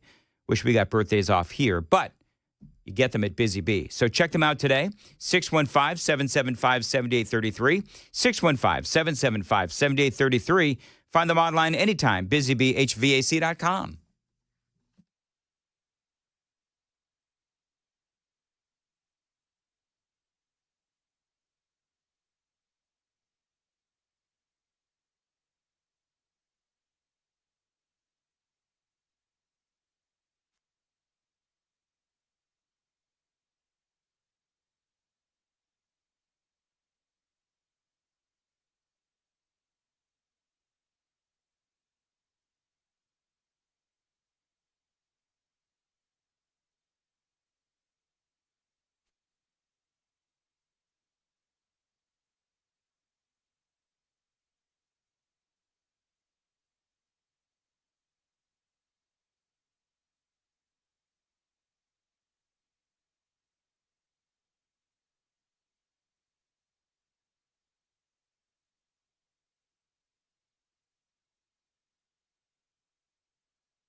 Dan Matt is here, 635. Listen, Mark Spain Real Estate, if you've got to sell your home fast, do it through Mark Spain. You know, preparing to sell your home can be costly and time-consuming. Skip the hassles of a traditional home sale and sell your home stress-free with a guaranteed offer from Mark Spain Real Estate. You can say goodbye to that stress that comes with showings and open houses and costly home repairs. My friends at Mark Spain Real Estate, they will sell your home fast and for maximum value. If you're thinking about selling your home, you can receive that all cash guaranteed offer from Mark Spain Real Estate. One of their clients, Tyra, said this: thanks to Mark Spain Real Estate, our home had several cash offers within 24 hours of it being on the market, and we closed in less than a month. With their guidance, the transaction was more seamless than we had ever hoped. Selling your home is one of the biggest financial decisions you will ever make, friends, and so who you work with matters. With over 12,500 five-star reviews, trust the top real estate team in America to sell your home for top dollar. 855-299-SOLD, 855-299-SOLD. Find them online anytime, markspain.com, to get a guaranteed offer on your home today and start packing. That crash in Talbot's Corner is starting to really back things up now. 65 southbound side at Trinity Lane, exit 87. 2 left lanes are blocked off by it. Also in Madison on 65 southbound, the on-ramp from Old Hickory Boulevard is jammed up because of a crash. Drivers there report this accident on westbound OHB at the southbound 65 ramps. Traffic every 10 minutes every morning on Super Talk 99.7 WTN.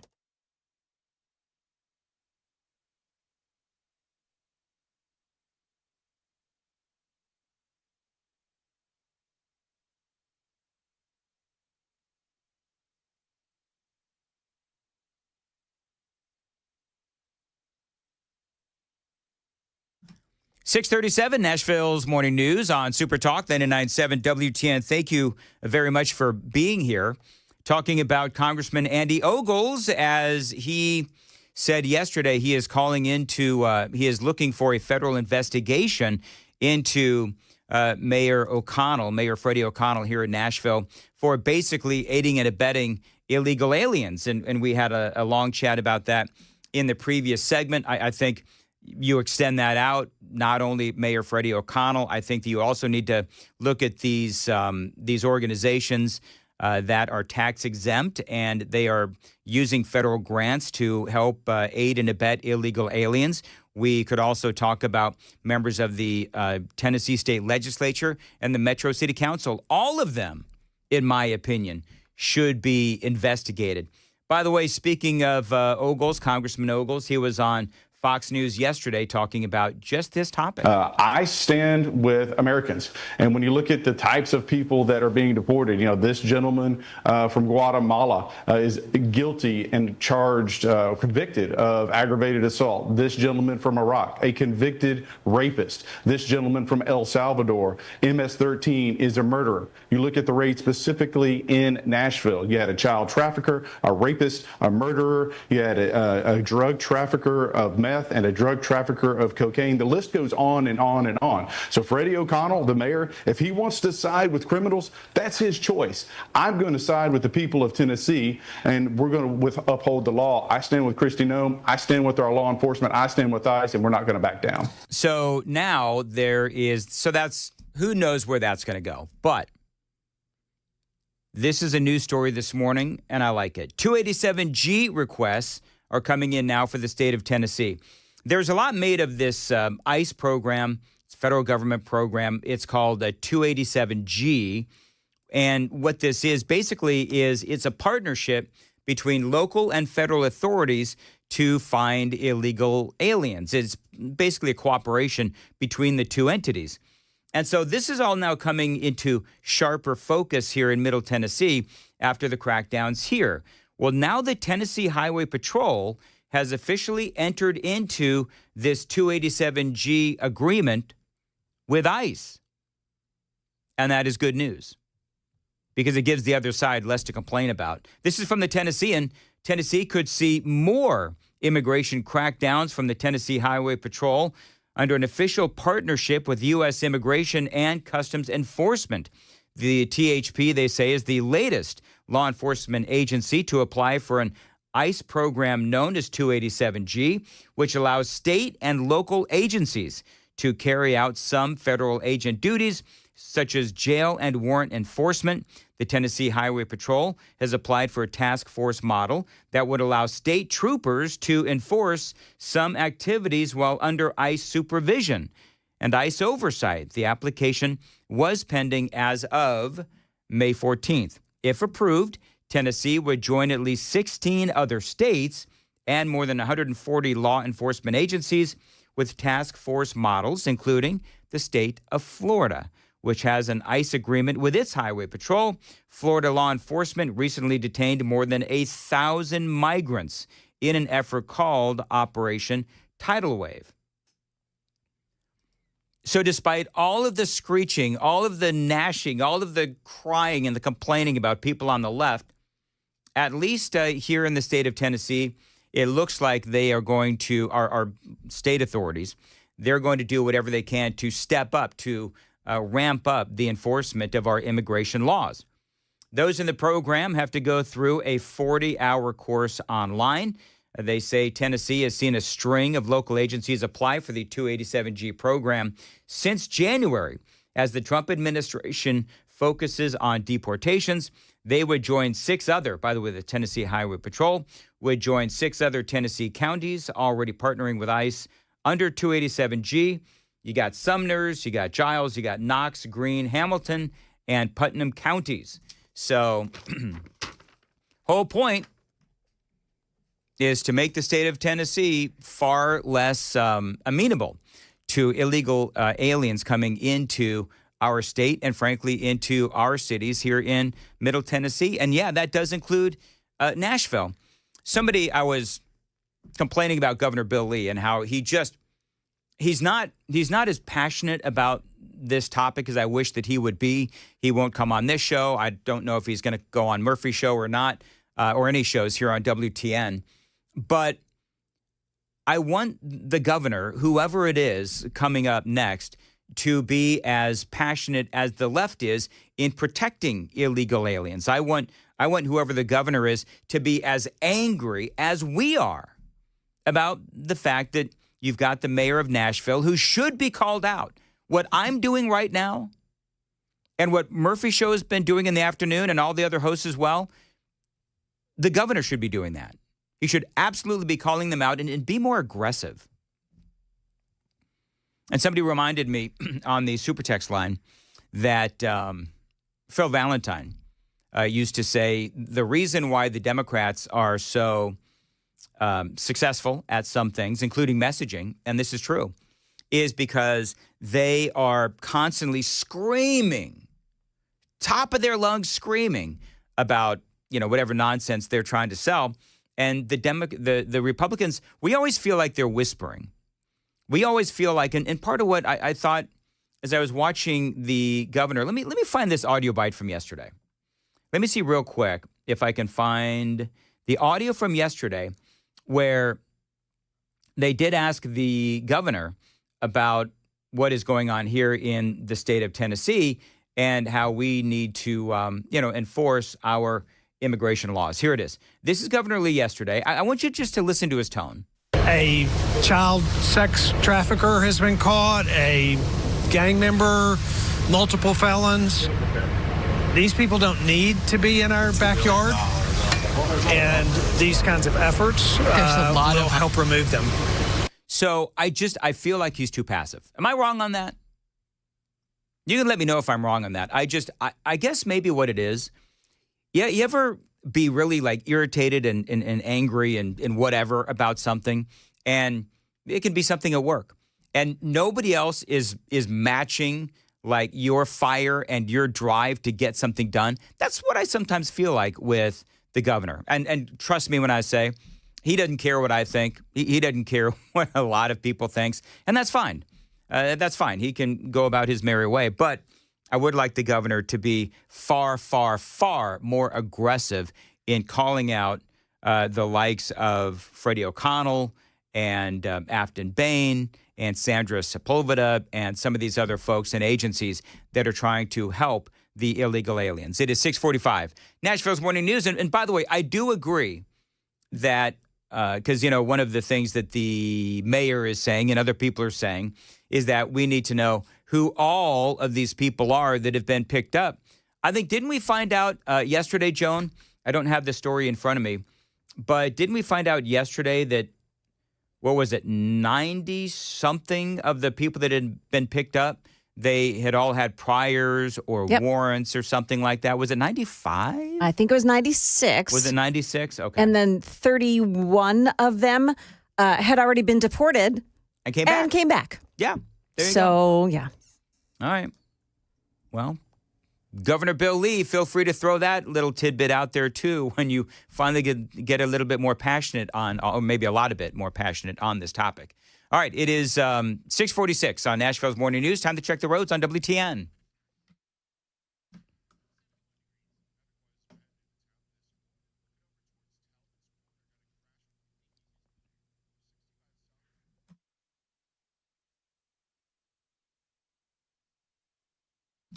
Sally says, what did you say? Was that in my headphones?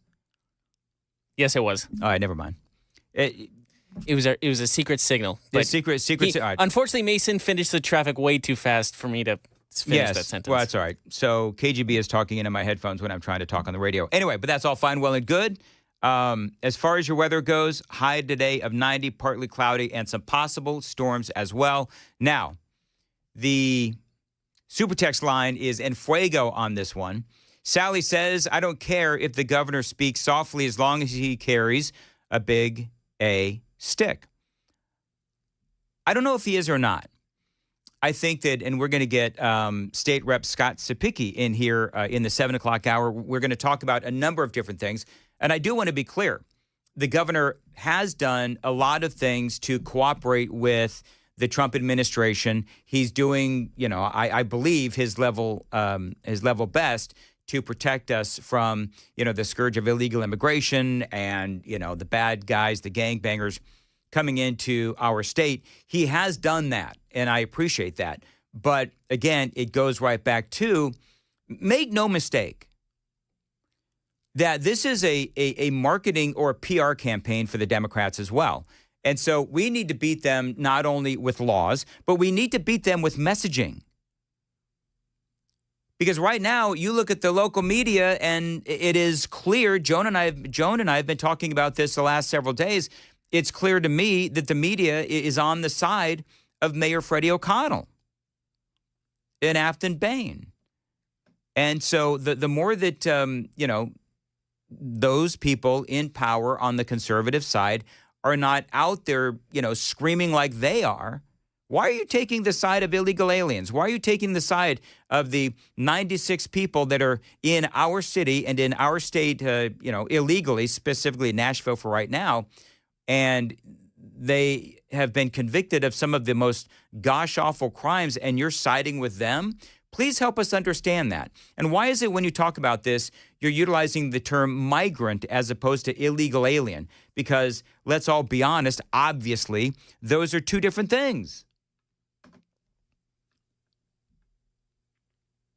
3139. Hey, Dan, did I miss the report on ICE arrests in Memphis? No, Scott Sapicki is going to be joining us. I believe he's going to be here right after the news at 7 here on Super Talk 99.7. Oh, he's here. Scott Sapicki is here. So we're going to go let him in so he doesn't have to sit out there on the smoking thing. So let's go ahead and do that. Go get him. And KGB is going to do that. And then Joan and I can talk about KGB behind his back. Totally kidding. All right, 615. Oh, come on. I wanted to. You want to talk about KGB behind his back? Yeah. So did you hear what happened, Joan? What? So I'm getting ready after the traffic report to do my little weather report. And he starts talking to me in my headphones.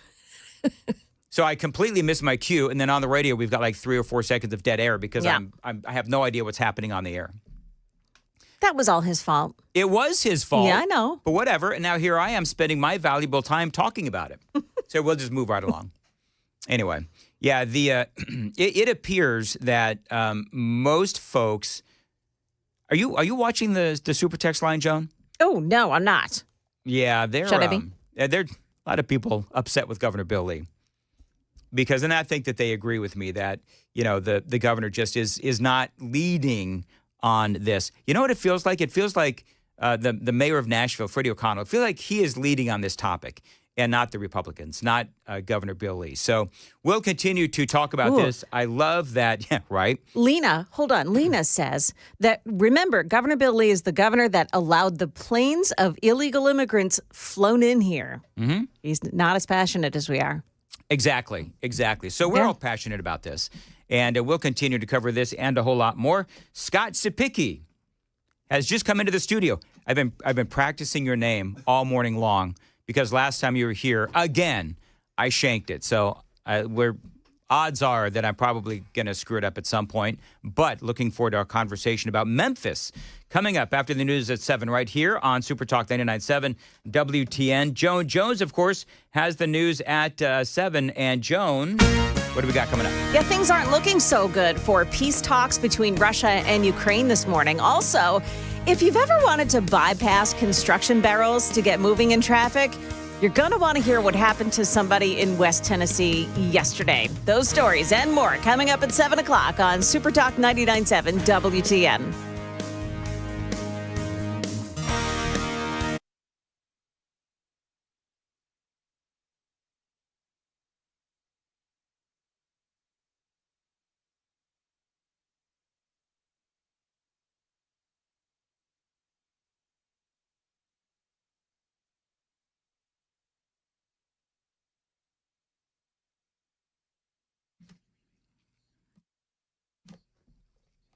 6:52, Nashville's Morning News on WTN. Dan Mandis here. I want to talk to you about something truly life-changing. It certainly was for me, and that is vision correction. Now, I did my vision correction surgery at Vision for Life with Dr. Jeff Horn. Now, like many of you, I thought all vision surgeries were the same. I believed that everything was just LASIK. I had absolutely no idea that there's a lot of different procedures out there, but after doing my research, I did learn that Vision for Life offers a variety of advanced procedures tailored to each patient's unique needs. Now, Dr. Horn, he doesn't just restore your vision, he also restores your confidence and, yes, your freedom as well. Freedom from glasses, contacts, and, yes, those pesky struggles like driving at night or reading small print. So take it from me. I went to Dr. Horn. I went to Vision for Life. They are great. Check them out, 615-436-2020, 615-436-2020. Find them online anytime, visionforlife.com.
$6.57.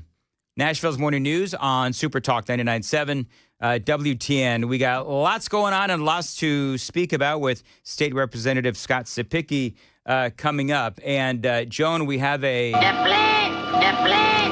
we have a plan update. Oh, we do. Mm-hmm. Go ahead.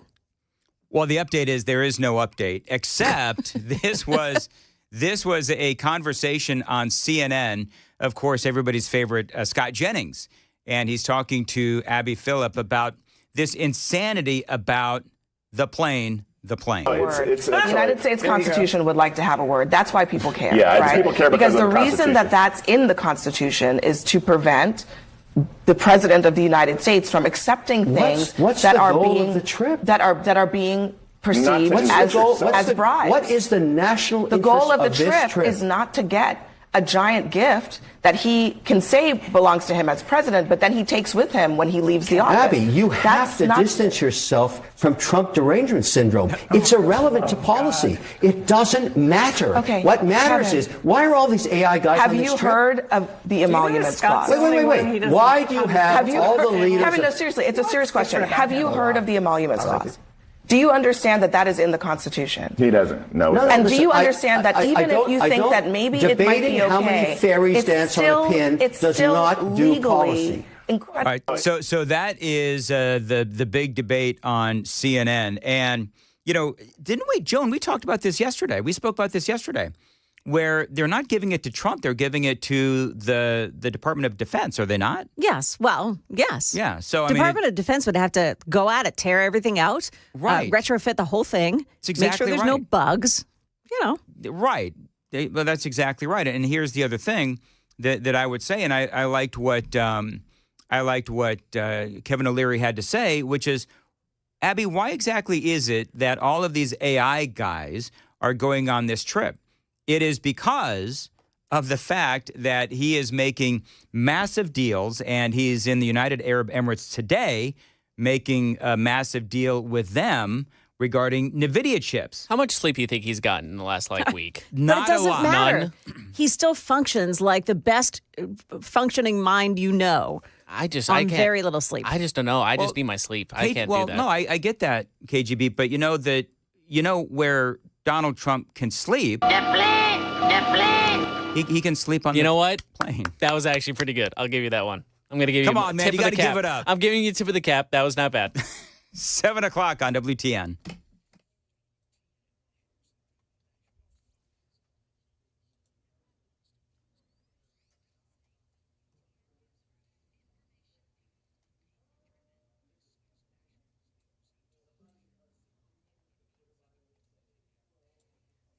Good morning. It's now 7 o'clock, and I'm Joan Jones with your top stories. Heading in on 65 southbound this morning could be a little rougher around the Talbot's Corner area because of a crash that blocks off the right shoulder on 65 southbound at Trinity Lane. More in traffic right after the news. Tennessee Congressman Andy Ogles asking for a federal investigation of Nashville city leaders for obstructing ICE operations.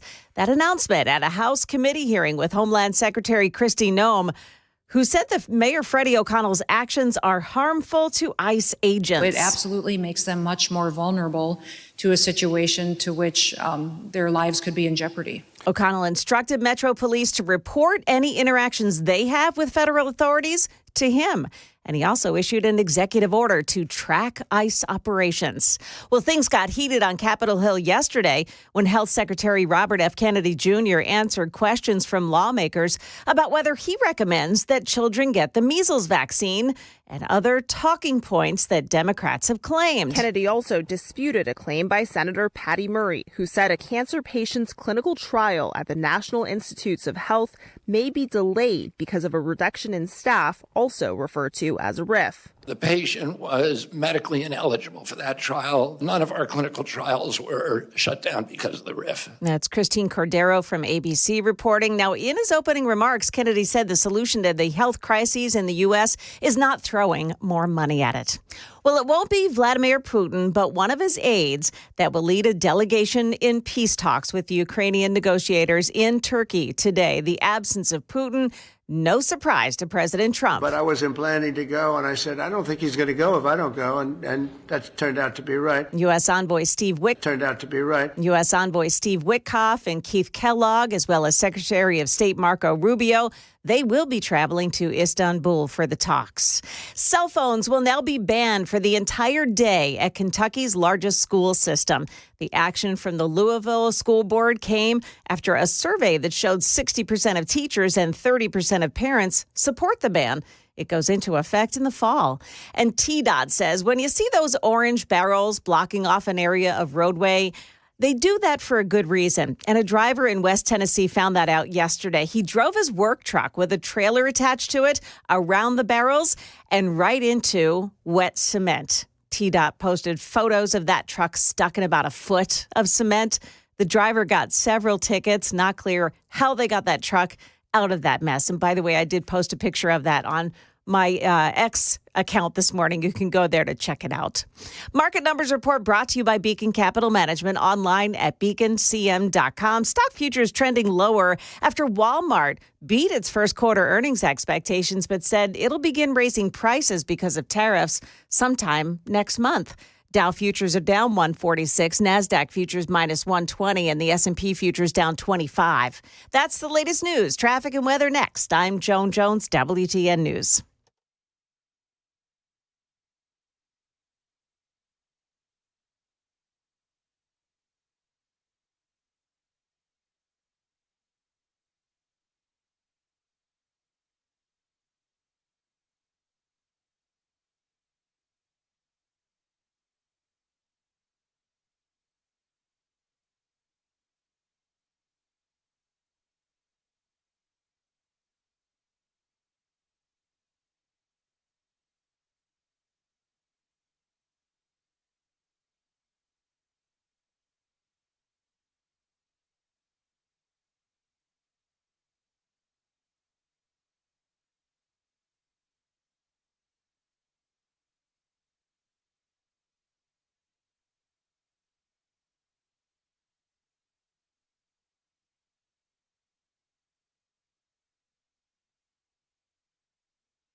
Still backed up on 65 South in Talbot's Corner, right at Trinity Lane. There is a crash. It's off to the right shoulder. Folks slowing down to take a look at it. Glencliff, eastbound 24, Briley Parkway South. You've got a crash that's blocking the right shoulder there. Traffic every 10 minutes every morning on Super Talk 99.7 WTN.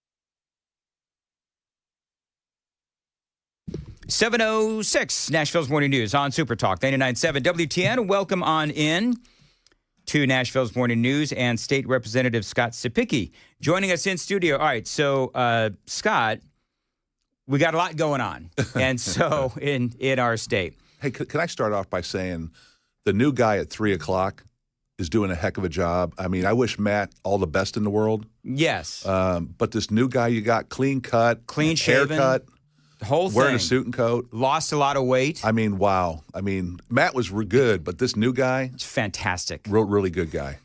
Do you know he tried to get all of us to shave our beards off? You know, when I walked in, I think it was last week, I did a double take when I walked in the door. I'm like, am I in the right place here? That's funny. That's funny. You know? Yeah, and none of us would acquiesce to the pressure of a beardless Matt Murphy. I mean, he looked like a college frat boy when he walked in here. He very much so. And he plays the part too. No, totally Lord. kidding. All right, moving right along. All right, so real quick, let's talk about, because we're on this illegal immigration drama, let's talk about what happened in Memphis in February. Yes. Because I know that I was shocked when I heard nothing about what you're about to say. That's correct. So if you go back, you can Google this, right? ICE raid in Memphis, Tennessee. And it pulls up, and it basically started in the first part of February where ICE, after President Trump got elected, and Tom Homan came on the news and said, hey, our job is to secure the border secured, now we're going after illegals in the country. In Memphis, they showed up in February, and they did raids. And the reason why I know this is kind of funny is my son plays football for the University of Memphis. And he called me one day and he said, Dad, I'm at my favorite taco truck, and there's a bunch of white vans here, and they're taking all the employees outside. Well, it comes out later on in that day in the news that ICE was in Memphis doing raids with ATF, looking for guns, looking for illegal alcohol, looking for illegal drugs, and illegal immigration. Okay. They interviewed the mayor of Nashville about, hey, what's going on here? And he said, look, what ICE and ATF is going to do, that's their business. Mayor of Memphis. Mayor of Memphis, I'm sorry. But what we're focusing on is we have already illegal guns, we have gangs, and we have drugs in the city of Memphis. I'm directing my law enforcement to go after those individuals to clean up our streets. Mm-hmm. It seemed like the perfect thing, but guess what? None of my colleagues from the other side of the aisle in Memphis said a word. Nobody said a word. And now I will tell you, that's shocking. Yes. That nobody had anything to say. See, even the folks who represent Memphis in the state legislature understand that they're bad guys. Yes. And they're not supposed to be here. And we're deporting them, and they're coming back. And they're members of, gangs and everything else. And so, that leads us now to what is going on here in Nashville over the last couple of weeks. And so now you know the story. We've been covering it all morning long, where you've got Andy Ogles now, Congressman Andy Ogles, and he is calling for an investigation into Nashville Mayor Freddie O'Connell. Right. And so, I don't know, what are your thoughts? Well, one thing I always get concerned about is when Congress starts to get involved in these investigations, things get bogged down, things get slowed down. The one thing you can say about Tom Homan, I don't think he needs any help. No. And I don't think Kristi Noem needs any help. I think they understand exactly what federal code is. I think they understand the law very well. I think Tom Homan and ICE has already arrested a mayor somewhere else in this country for getting in the way of the ICE agents, and I think there's already precedent set there. The Newark mayor. That's right. That if you interfere with ICE's job, be careful because you might get the silver bracelets yourself. All right, so then let's talk about, opposite of just aside from Andy Ogles, let's talk about Mayor Freddie O'Connell. Sure. And so he's done a number of things. He is calling for, he signed this executive order. If there's any communication with ICE within the city of Nashville, his office needs to know. My opinion is that he wants to know so that he can tip off the community. Correct. That's number one. I mean, there's a lot of things that Mayor O'Connell has done. In your opinion, is there anything that he's done that violates state law or federal law? Well, yes. I think if you look at it, U.S. Code 1325 and U.S. Code 1326, it talks about people entering the country illegally have committed a federal crime. If you are deported and you come back, that's 1326. That's an escalation of the crime. So now, okay, how does that apply to Freddie O'Connell here? Okay, we all take oaths of office. I take an oath of office. He takes an oath of office. Chief Drake takes an oath of office. Right? And in that oath of office, it says that you will uphold the Constitution of the United States, the Constitution of the state of Tennessee, and all the laws therein. All the laws therein. I just told you that there's 2 violations right there. In the state, in the state, we also have sanctuary city prohibition policies, not sanctuary cities. Because if you ban a sanctuary city, they're just going to change the name of what they're doing, which we've seen. But you ban the policies, like we did with critical race theory, right? You ban the policies of what they try to do. One would argue that if you are an elected official and you are not upholding your oath of office, which is upholding the Constitution and the laws of the state of Tennessee and the federal government, then you are in violation of your oath of office. You are breaking the law. You are violating the law. When you are openly trying to help people evade the law by giving them a heads up, like some of our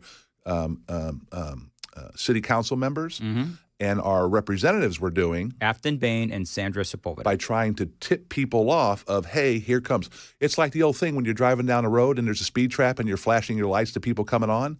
That's called aiding and abetting. You can get a ticket for that.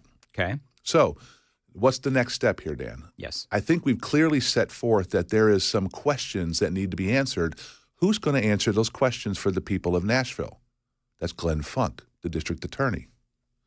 Is Glenn Funk going? No. Now, last time I checked. No. Well, now, hold on here. The last time I checked is the district attorney also raises his hand and swears an oath too. Yeah. It's an oath. You got to take that very seriously in life. You attest that you will do this representing the people of your district. Now, one thing we have to consider as a General Assembly is we all have an oath too. Now, we are one of the very few states in the country that really doesn't give our Attorney General, who's the Attorney General of the whole state, Mr. Scrimeti, who I think is an outstanding. He's really good. Outstanding. I mean, I'm afraid we're going to lose him to a bench somewhere federally. Yeah. But do we give him the authority that if a local district attorney is not going to do their job under their oath, do we give our AG the ability to reach into that district and prosecute those individuals? And those are the discussions we're starting to have as members of the General Assembly is, if this continues on and creates a pattern of willful disobedience to the law by elected officials, do we need to have a special session to come in to remedy this? Well, clearly there is a willful disregard. Yes. I mean, it is, I'm clearly no lawyer, but you can tell State Representative Afton Bain, Metro City Council Sandra Sepulveda, and of course the mayor, all, in my opinion, are breaking state and federal law. Do you want to know what the law says?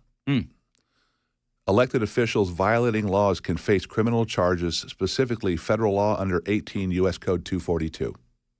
Okay. If you willfully disobey the law as an elected official, you're in violation of federal code.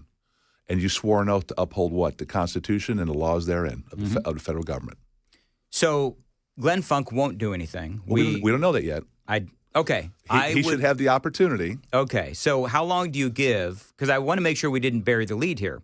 The lead is that you're saying as a state representative that there is a discussion about maybe having a special session to allow Jonathan Scrimeti, the Tennessee Attorney General, to reach into the city of Nashville and take actions because the District Attorney Glenn Funk won't on the laws that have been allegedly broken by the mayor and members of the state legislature and also the Metro City Council. I would think that if the AG has the ability to prove that there's willful disobedience to the law, that I think we should give him the ability, as he is the Attorney General, the highest prosecuting attorney we have in the state of Tennessee, I think we should look at possibly giving him the ability to reach in there and say, okay, if you're not going to do your job, district attorney, then we have to come in behind you and say, okay, we're going to enforce the law. Because, by the way, Mr. Scrimeti takes an oath of office too.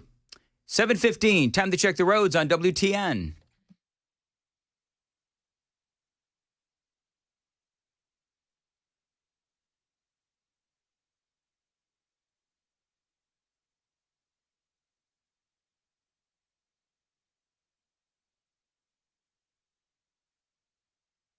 As far as your weather today, it looks like it's going to be possibly stormy today, definitely stormy tomorrow, but today high of 90 and partly cloudy. Appreciate you listening to Nashville's Morning News on Super Talk 99.7 WTN. State Representative Scott Cepicky is joining us in studio. And I've got to ask, okay, so you are talking about a conversation about a special session within the state legislature to allow Jonathan Skrmetti, Attorney General, to intervene in what is going on in Nashville because Glenn Funk, it would appear, we'll have to wait and see what happens, but he won't enforce the laws that are being broken by Mayor Freddie O'Connell and also Afton Bain and Sandra Sepulveda to tip off these illegal aliens that are in this in our state and in our city illegally and breaking laws at that. So what's the time frame? Well, first of all, we got to be careful potentially breaking the law. As I said, alleged. Allegedly, we got to be careful there. Yes. I think we don't. I mean, until maybe District Attorney Funk maybe comes on your show or someone else's show, and maybe says, "Hey, we are looking into this." We have to give him a little bit of benefit of the doubt here. It's been what, about 2 weeks? Yeah. 2 weeks. So, I mean, investigations take a little time.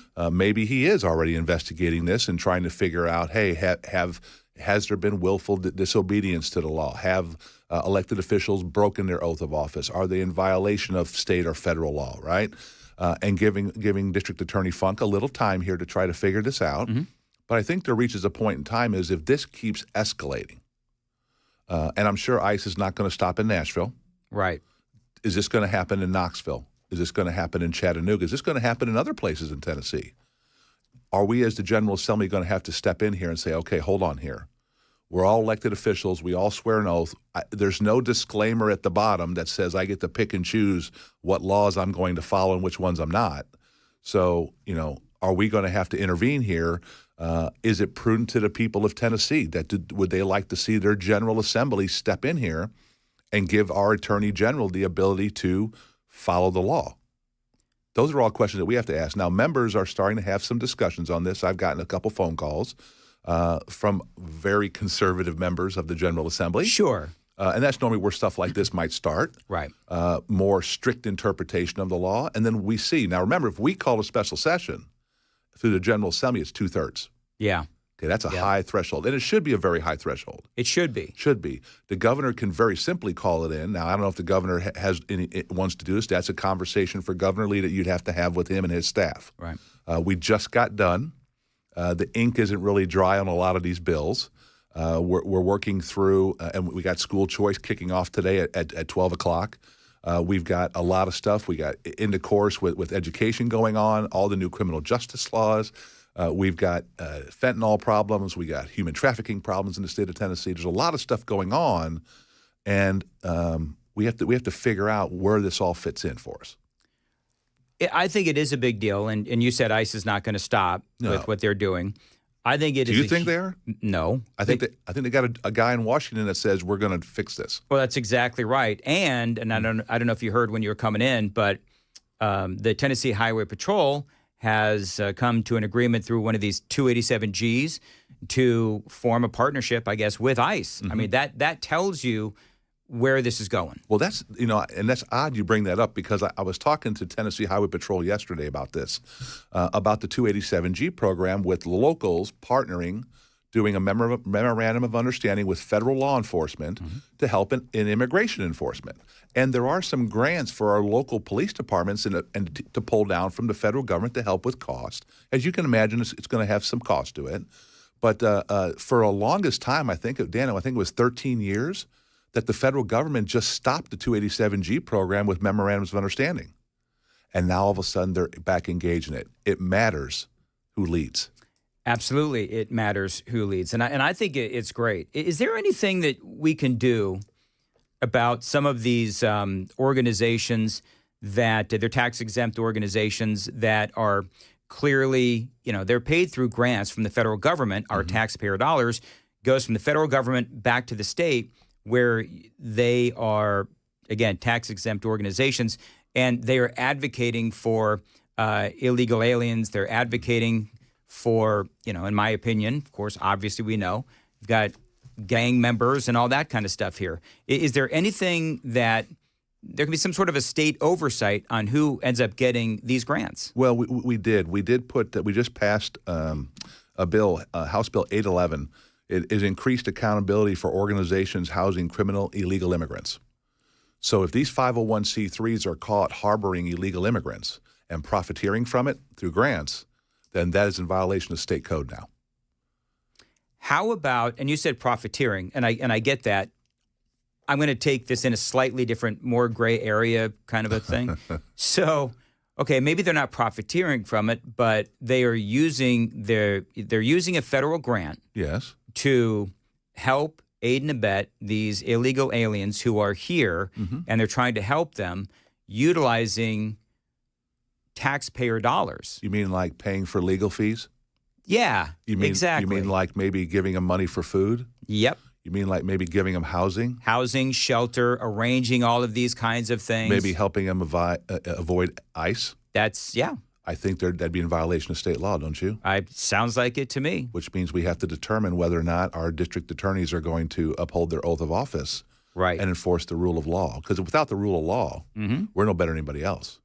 So it all comes back to what Glenn Funk is going to do. Yeah, but the it's kind of curious. Attorney. I think that's the big missing key, right?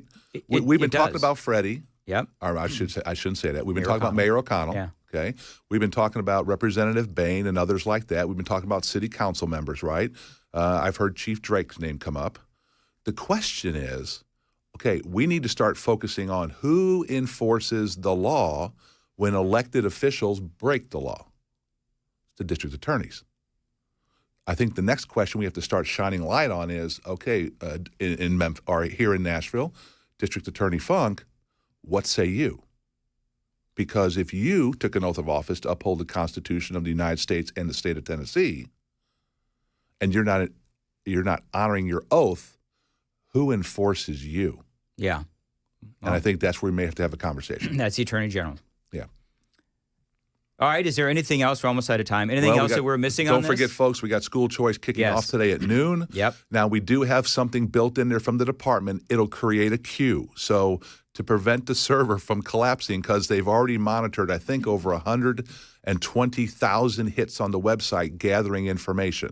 Okay, for 20,000 scholarships? 20,000 scholarships. Wow. So you can imagine everybody sitting there like bid sniping, right, on eBay? Yeah. Everybody's waiting for 12 o'clock to hit, and everybody's going to hit enter at the same time. Yep. We don't want the system to crash. Plus, when it gets really inundated, we don't want it to get overloaded and crash and you lose your queue because it's first come, first serve. Yep. So the system is set up that if it starts to get overloaded, it will give you a queue number and get back to you when it's your turn.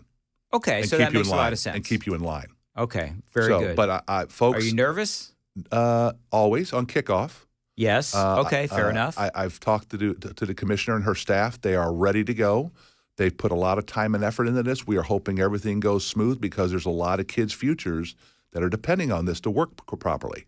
Yep. And we need to get this going and get it off the ground seamlessly because if we do have, let's say we do have 100,000 applications, it becomes a blind lottery, Dan. Yes. And that's tough on kids that really may need a better shot that goes to a lottery, which means now as a state legislature, when we come back, it can automatically increase 5,000 as long as we fund it. But let's do the math here because we all passed mathematics. If I got 20,000 scholarships, I've got 100,000 application hits, and I can only increase 5. I think that's called demand outpacing resources. Yes. And so we got to address it. And we got to talk to our private schools and get more investment in Tennessee to give more capacity. And by the way, we're holding our public schools harmless, which means they'll have the same amount of money for less students, so we get smaller classrooms. And I love the TEA, you know that? Pause. Yes. Laugh. But they've always told us, you give us smaller classroom size, we'll get you better results. Well, guess what? We shall see. Time to put up or shut up. That's right. State Rep Scott Sipicki joining us, and always appreciate Thank you, Dan. Your intel and your analysis, and we'll have to see where this whole thing goes. 726, Joan Jones is in the WTN Newsroom. Joan. Dan, what happened when a man died at a popular reservoir last night? And where did all the baristas go? We'll tell you what's happening at Starbucks today. Those stories and more coming up at 7:30 on Super Talk 99.7 WTN.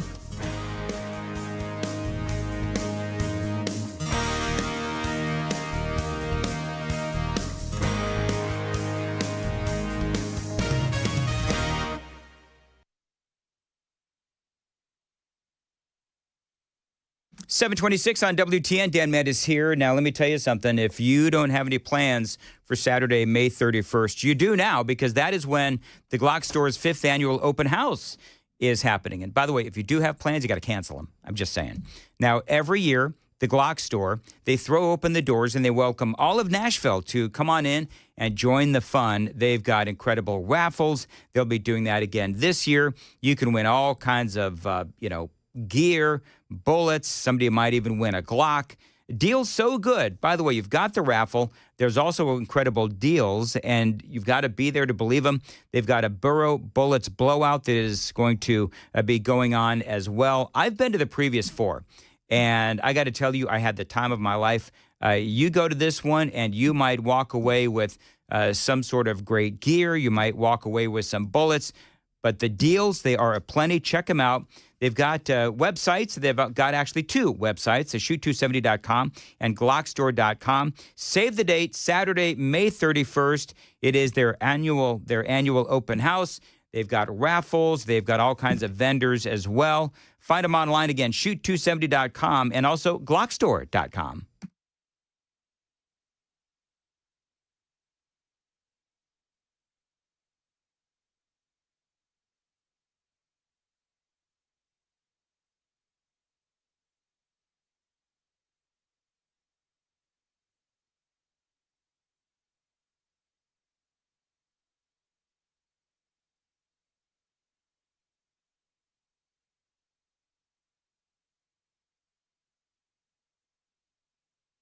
.728, Nashville's Morning News. Want to tell you about my friends at Loan Pronto. Listen, if you're maxed out on credit cards, struggling with high-interest debt, you could pay off all of that in just a matter of days with Loan Pronto's Rapid Equity Loan. You can get cash out right now without touching your low-rate first mortgage. No appraisals, no waiting, and as they like to say, no BS. The Rapid Equity Loan program at Loan Pronto is amazing. Now, one Loan Pronto client just got $300,000 approved in under 24 hours. Now, they paid off debt, they renovated their kitchen, they cut through their monthly expenses, $1,800. That's how much they're saving every single month with Loan Pronto. That is a huge turnaround. They've got instant approval rates. They've got low rates, no hard credit pull as well. This is a company that you want to go through if you want to tap into the equity in your home. LoanPronto.com, 615-499-5780, 615-499-5780. Get debt relief right now, LoanPronto.com. Equal housing lender, NMLS 166-1781. On approved credit, NMLSConsumerAccess.org.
Good morning. It's now 7:31. I'm Joan Jones with your top stories. Stick around for traffic and weather coming up right after the news.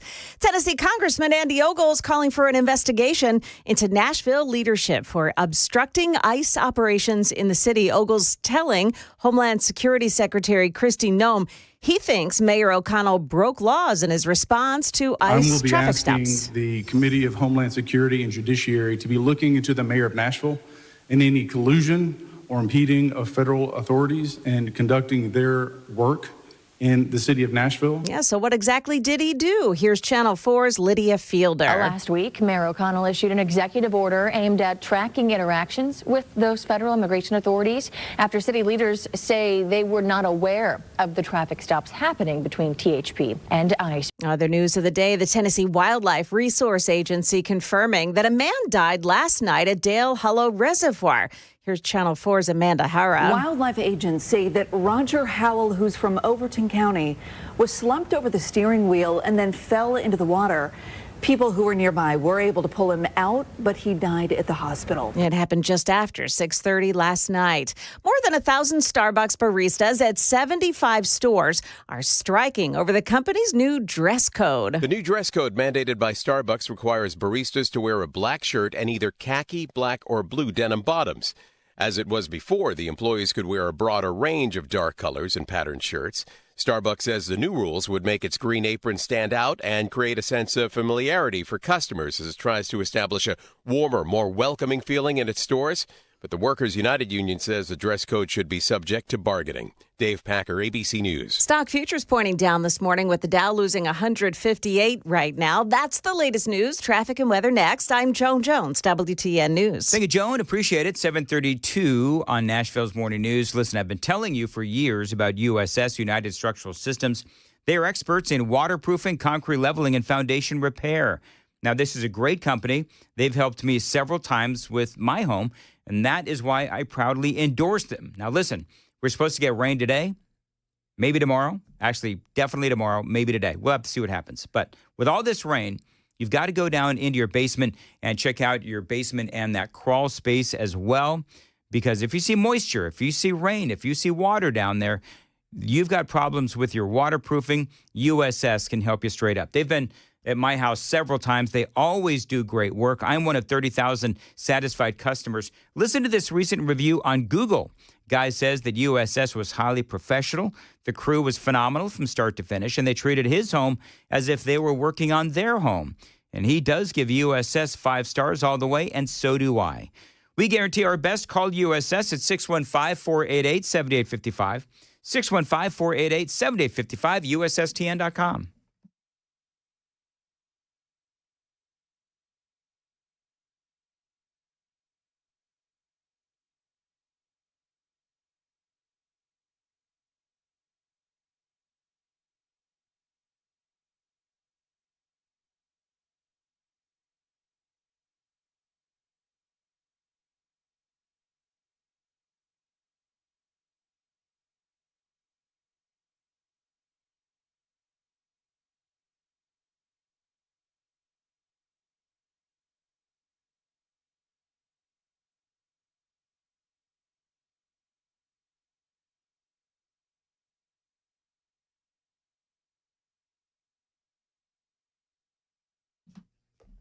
.34 on Nashville's Morning News. Joan, I want to talk to you when we come back. Okay. About that whole Starbucks thing. Oh, yeah. Because they sound like a bunch of spoiled nitwits. Oh, you didn't know that before? Well, we'll talk about it. I got to Yes. talk about the Wellness Institute of Nashville right now. My fave. They're not spoiled nitwits at the Wellness Institute of Nashville. Actually, Dr. Kevin Mitchell is a great friend of mine because he helped me with my chronic back, neck, and knee pain.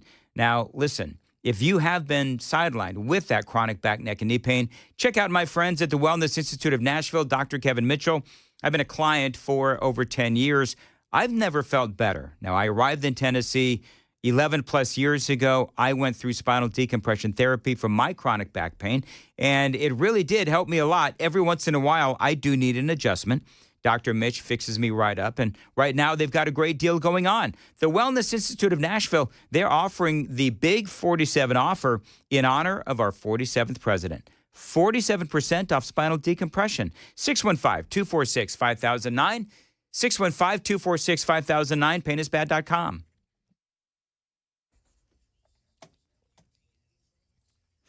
Looks like things are slow going in Rolling Mill Hill. Got a crash on 24, the eastbound side, just before the I-40 East split. Now, that crash blocks off the right lane and traffic is jammed up ahead of it. Traffic every 10 minutes every morning on Super Talk 99.7 WTN.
7:37.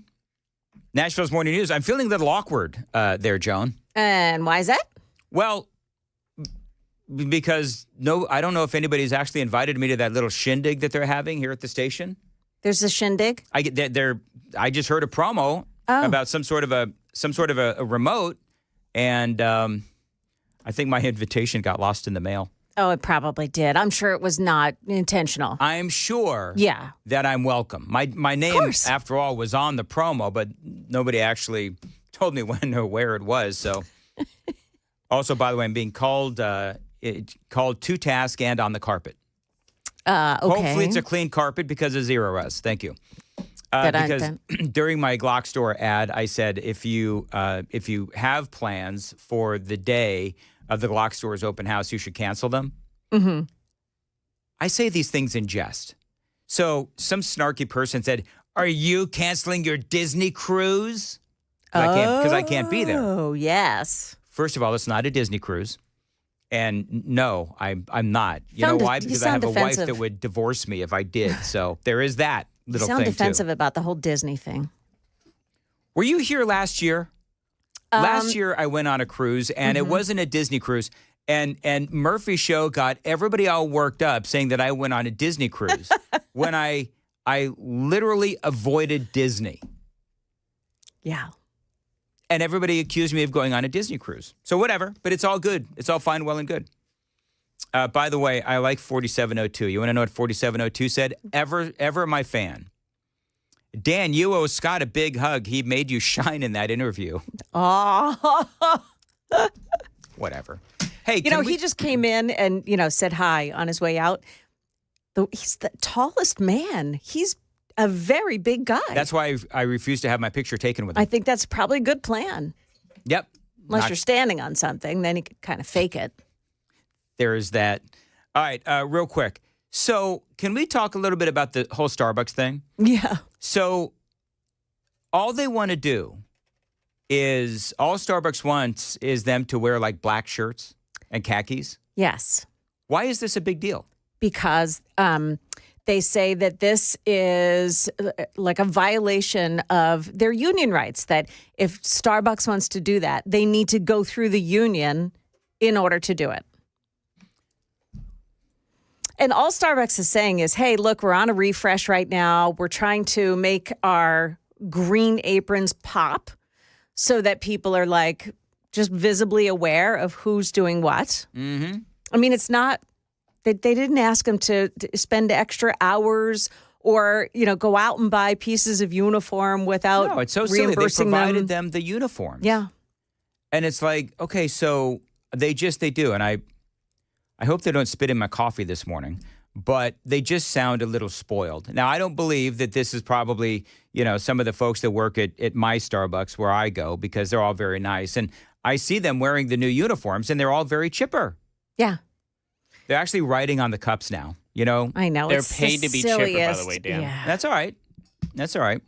It works. Yeah. I mean, honestly, don't you want that when you go into a Starbucks, have somebody greet you and with a smile say hello? They wrote Dan the Man on my coffee cup the other day. That's really cute. Made me feel all nice and special, and not in the short bus kind of way. Anyway, so the company promised to provide staff with 2 free black T-shirts, which the union is claiming many employees have not yet received. That's part of the problem. So they could just wear their own black shirt. Like, why is this something to complain about? Some people complain about anything. Anything. Do you remember? I forget They're the like actor's... talk show hosts, Joan. They'll complain about anything. Yeah. Do you remember that actor's name? I forget who it was, but he was like he was an older guy. He was in a lot of different stuff, and he went to a Starbucks and like glued his hand to the counter because their soy milk was more expensive. And no, I'm trying to remember the actor's name.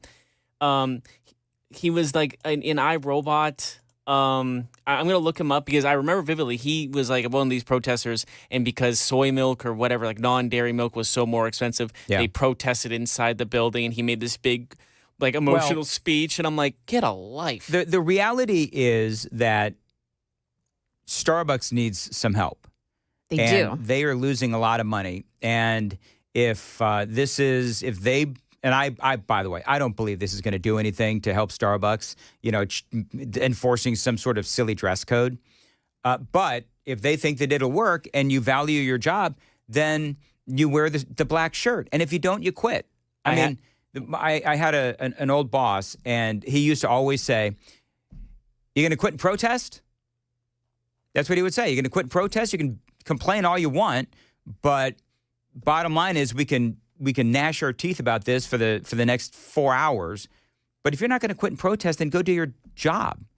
And it's something that this was years ago, and I took that with me wherever I went. Yeah. Because either you quit and protest or you just move along. And I don't think that this is something where they're going down into, the mines to, do whatever they did in the mines. You know what I mean? They're asking for a change in apparel. Plus, not a big deal. These people are making, now they make your coffee, okay? It's not scientific. It doesn't require math, heavy lifting.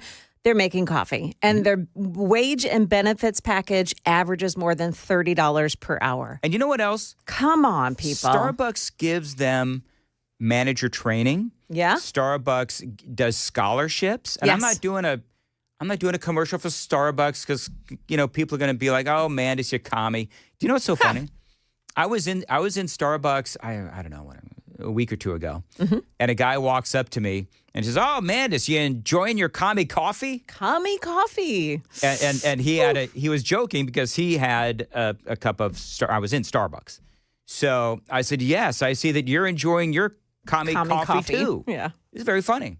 Anyway, so my message to the Starbucks baristas, get a grip and show a little gratitude, because Starbucks is actually a very good company to work for. And, oh, Lord have mercy, they don't want you, remember this a while back, Joan? They didn't want them preaching to the customers. Remember during that whole Black Lives Matter thing? Yes. Now, if somebody tried to preach to me, that is where I would draw the line, or I would just preach back. I think I remember in that time where that was a conversation about where the Starbucks baristas were going to engage you in a conversation. And I said, "Oh, please, let them engage me in a conversation. How much time have you got? Let's talk about the virtues of Black Lives Matter, please." So anyway, whatever. I guess that's all I got on this. Hey, did you hear that Gavin Newsom is out there talking? Wait till you hear what he has to say. It's coming up next. It is 7:45. Time to check the roads on WTN.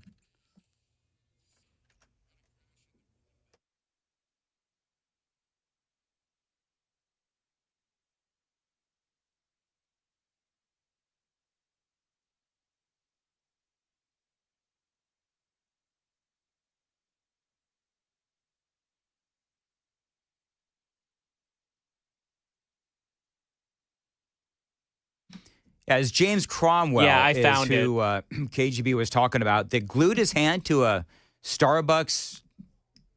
Yeah, he glued his hand to a Starbucks counter and just had.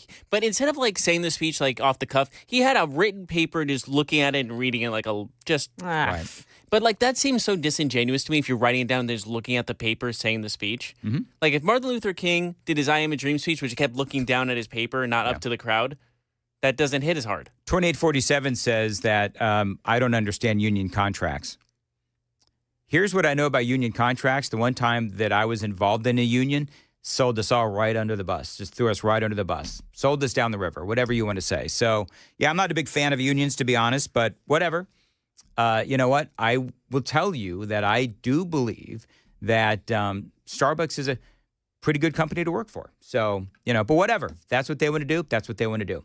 All right, Gavin Newsom is in the news today, and we all know how much conservatives love Gavin Newsom.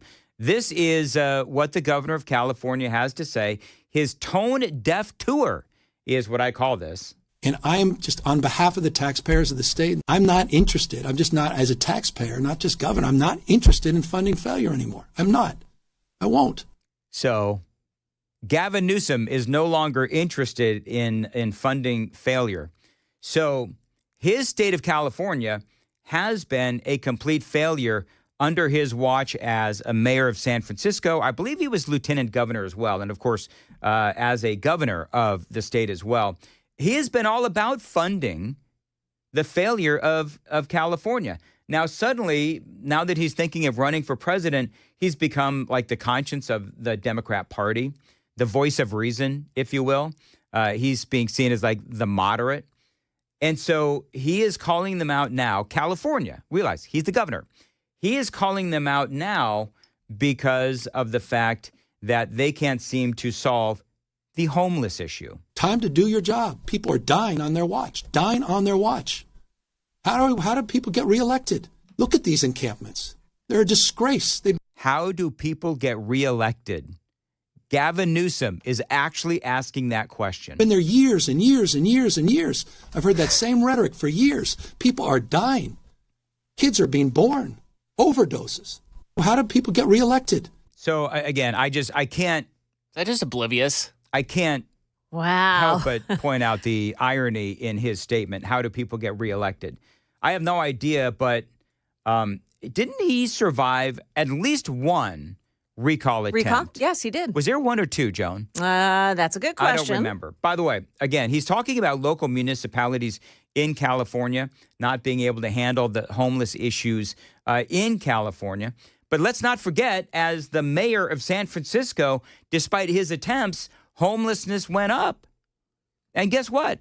Not only was he reelected, but then the fine people of California, you know, the ones that didn't flee, gave him a pretty darn good promotion because he went from, you know, mayor all the way up to governor. Now, in his tenure as governor, they spent billions of dollars, zero results.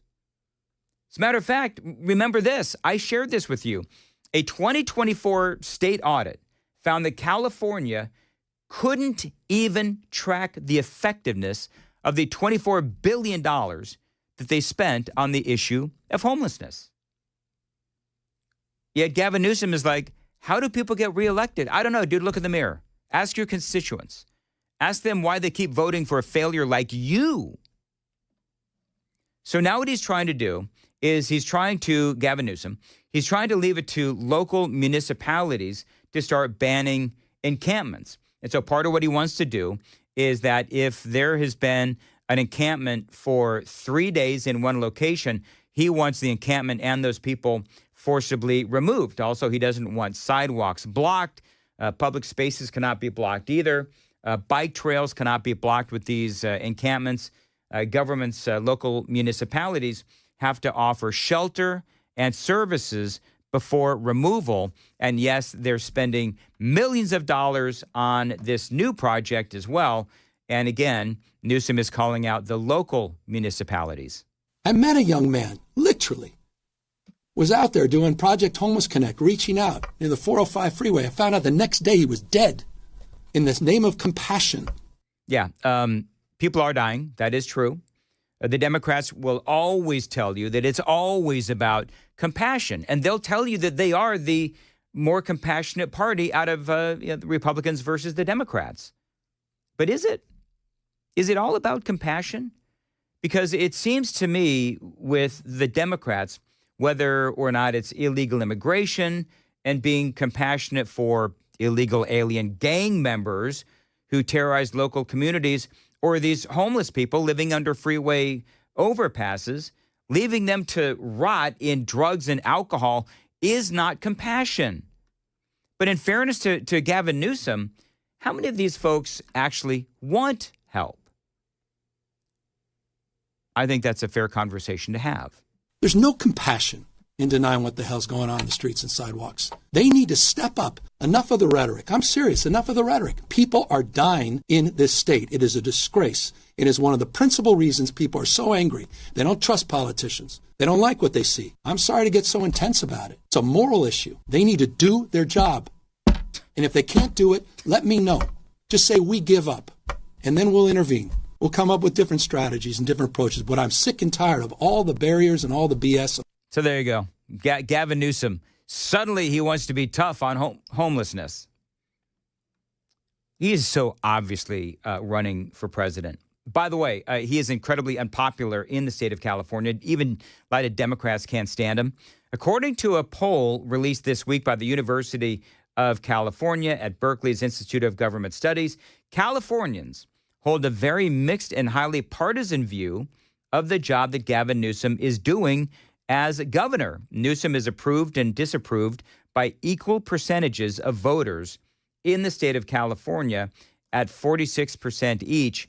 That tells you that there's a lot of Democrats who cannot stand Gavin Newsom. By the way, did you hear who is really making his intentions known that he is going to be running for president? Did you hear who this was, Joan? It's not. Don't say it. Don't say it. Okay. Don't say it. I'll tell you, folks. Coming up. Another professional radio tease. Kind of, sort of. What the? I know what's happening to this radio show. I don't know. I don't think anybody else does either.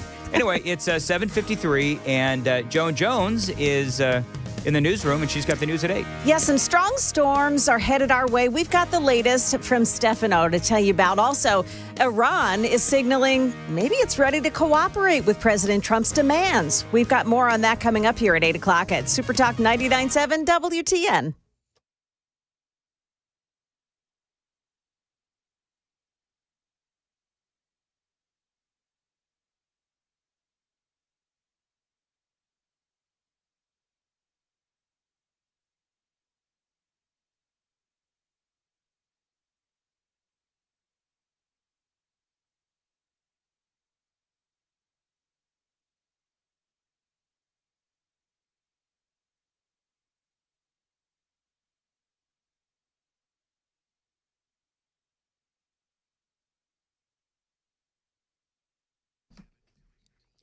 Dan Mandis here. Listen, friends, if you own a BMW, an Audi, a Mercedes-Benz, a Porsche, any other European car, I've got great news for you. Renstall is now open. I've been talking about these folks for a couple of weeks. Now, this is a brand new place to get your European vehicles serviced and repaired. Now, Renstall, they offer the best technicians, the latest and greatest diagnostic equipment, and yes, they are dedicated to customer service. Now, I know that a lot of places will say that, so I'm actually going to give you proof. This is why I like working with Renstall, because they proudly offer the Heroes Service Discount. Veterans, active duty military, first responders, and emergency medical personnel, they all get a 10% discount on all repairs.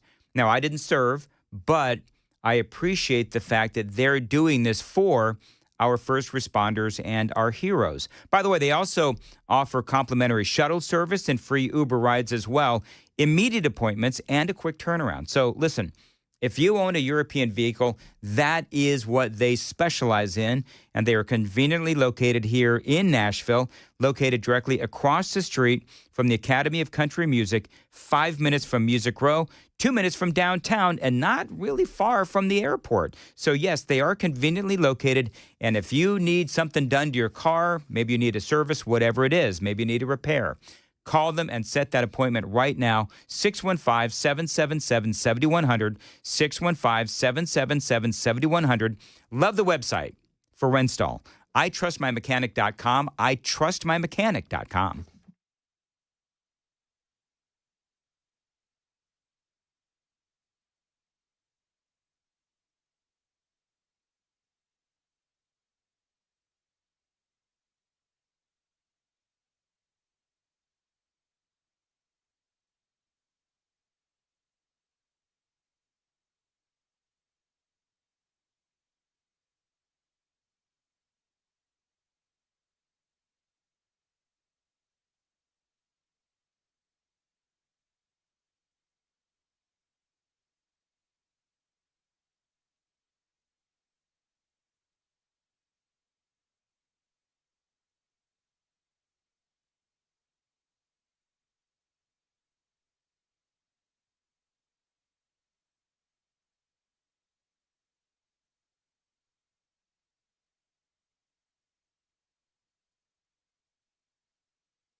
7:58, Nashville's Morning News on WTN. All right, listen, so Father's Day is coming up.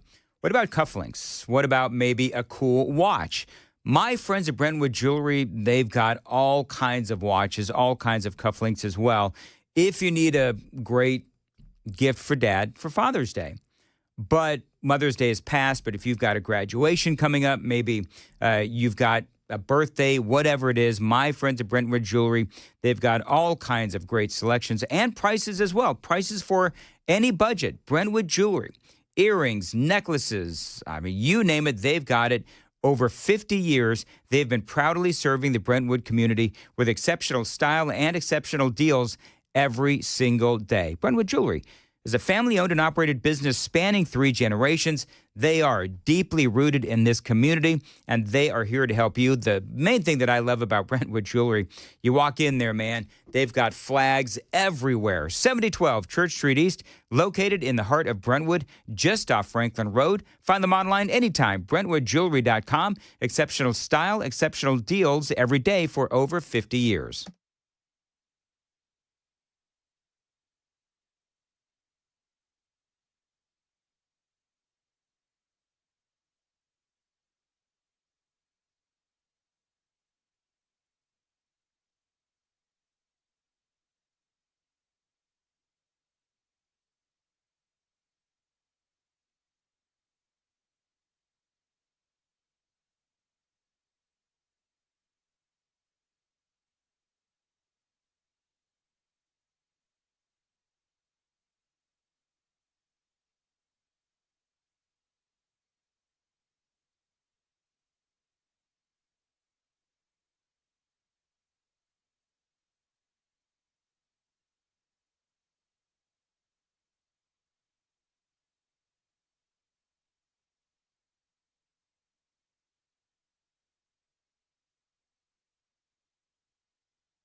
Good morning now, 8 o'clock, and I'm Joan Jones with your top stories. Well, you're going to want to keep your eye on the skies today through Friday night. Main threat remains damaging wind gusts, but isolated tornado going to be on the table, whether that be late today or tomorrow into tomorrow night. Now, some strong storms are headed our way. Stefano has the full forecast right after the news. Stick around.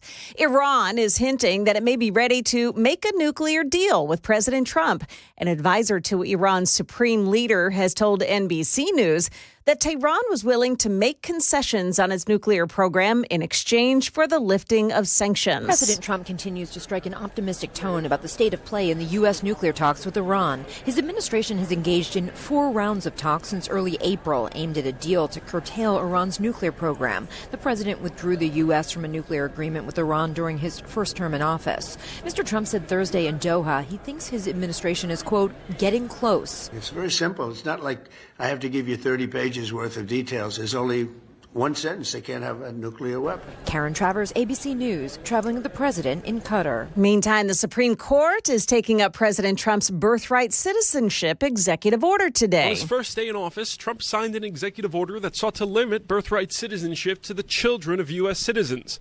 Within weeks, federal judges in 4 different states said the order was unconstitutional and blocked it from taking effect. The Supreme Court is now stepping in to determine if those judges overstepped their authority when they issued nationwide orders, according to Loyola law professor Justin Levitt. Can one district court or can several trial courts around the country decide the scope of a rule banning the government from doing something across the board? Peter Haralambous, ABC News.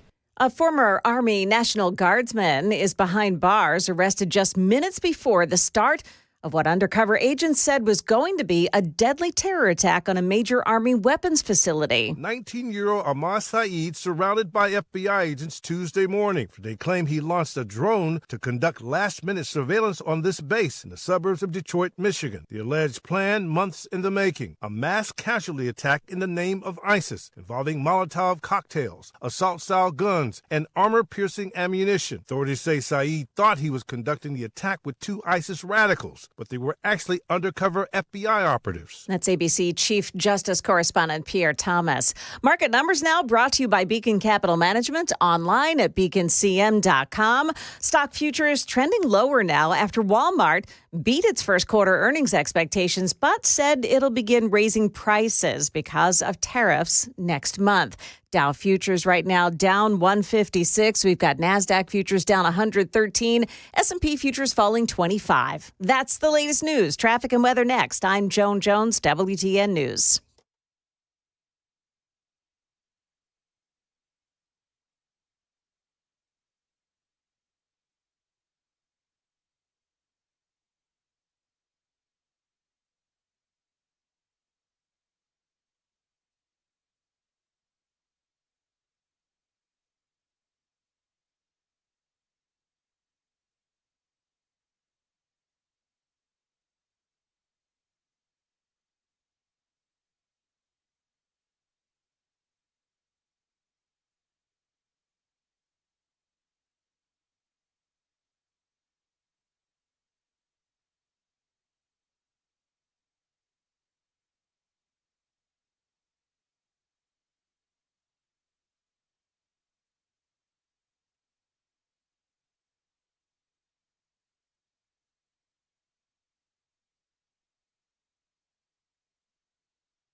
Watch that crash in Green Hills. It's on Hillsborough Pike at Burton Hills Boulevard. Another one in Belmont on 440, the eastbound side, the on-ramp from Hillsborough Pike, exit 3. That crash there on the on-ramp right shoulder, it's blocked. Antioch Richards Road at Delia Drive, that's also the scene of another crash. Traffic every 10 minutes every morning on Super Talk 99.7 WTN.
8:08, Nashville's Morning News on Super Talk, 99.7 WTN. Good morning to you, and hope you are doing well this morning. So as we wrapped up the previous hour, we were talking about Gavin Newsom. Clearly, now he wants to be known as the conscience of the Democrat Party after destroying, or at least helping to destroy, the state of California. So clearly he's running for president, but there is, need some audio, KGB, there is another Democrat who is giving very strong indications that he wants to run for president too. I know. Shocking. Seems a little early, but... No one person, least of all, no one politician, gets to decide that you're a criminal. Pete Buttigieg. You know Pete Buttigieg, you know what he did? He held a town hall in Iowa. Now, that is making a lot of people interested in, the former transportation secretary, right? And, of course, a former mayor of a small Indiana town. And, yeah, he held a town hall in Iowa, raising the idea that he is going to run in 2028. And so here's, and by the way, in answer to what he had to say. No one person, least of all, no one politician, gets to decide that you're a criminal. So I would just say that it's not just Donald Trump who is calling illegal aliens illegal. That was actually the founding fathers who wrote about the federal government needs to protect the states against invasion. And Congress has the power to establish a uniform rule of naturalization. And so clearly, old Mayor Pete is just spewing BS. But here's the thing, is that if he's really going to run for the presidency, that means that you've got Pete Buttigieg and Gavin Newsom. You know what I think is interesting? Is that there's an underlying conversation that has got to be had regarding all of these Democrats that are running. There was a moment last night from the event, from the Buttigieg event, where a person got up and screamed this. Pleasure to be able to hear somebody speak in complete sentences.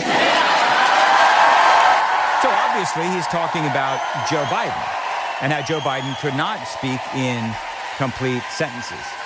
And so I want you to go with me here. And maybe you agree with me, maybe you don't, but whatever.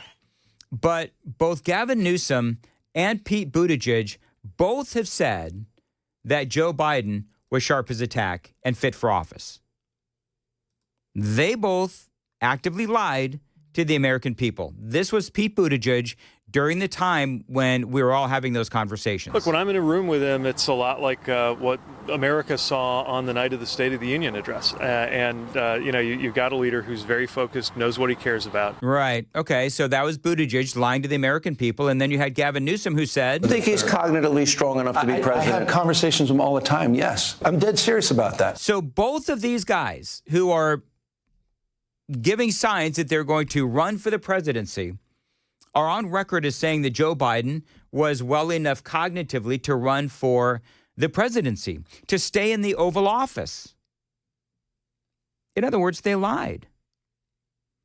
And so when this whole thing, because right now it is being litigated in the sphere of the court of public opinion, and you have a lot of journalists who took part in the cover-up are now trying to expose the cover-up that they were engaged in, but whatever. But that should certainly come up. If you're part of the Democrat Party, do you really want someone who was lying to the American people? Do they even care about the fact that they were lying to the American people? I mean, if you think about it, a lot of people are out there blaming Joe Biden. Say, Joe Biden is the reason why we're stuck with Donald Trump. If Joe Biden would have just dropped out sooner. Well, okay. Let's go with that for a minute. Because if Joe Biden had, had dropped out sooner, all right, well, then what would you have done? But you people were spending so much time covering for Joe Biden, including Pete Buttigieg and Gavin Newsom and the media, that you got these people that are blaming Joe Biden for staying in so long. I'm sorry, but you were the people that were covering for Joe Biden. You were busy protecting him instead of forcing him out. You finally did force him out, but still. I mean, think about it.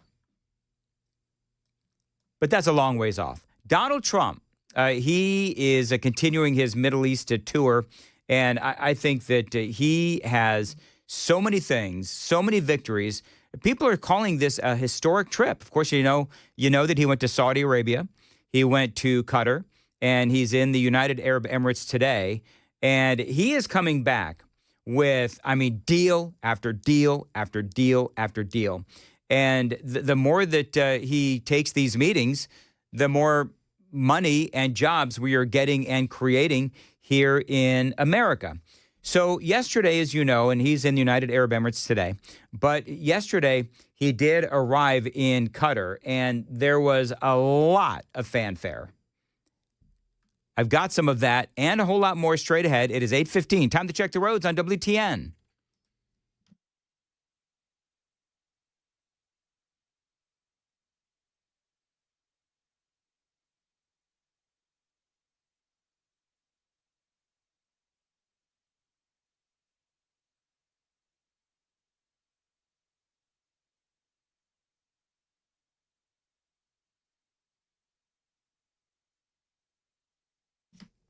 (8:15) Nashville's Morning News on Super Talk 99.7. And as far as your weather goes, high today of 90, partly cloudy, possible storms today.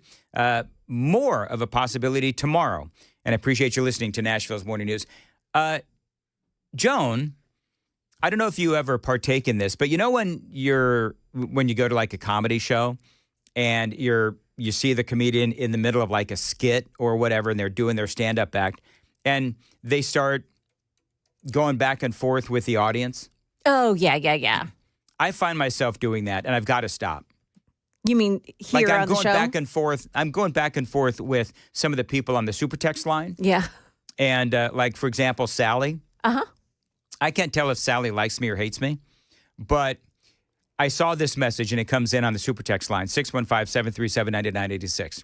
Thank you, Captain Obvious. And then she's got a couple of quotes.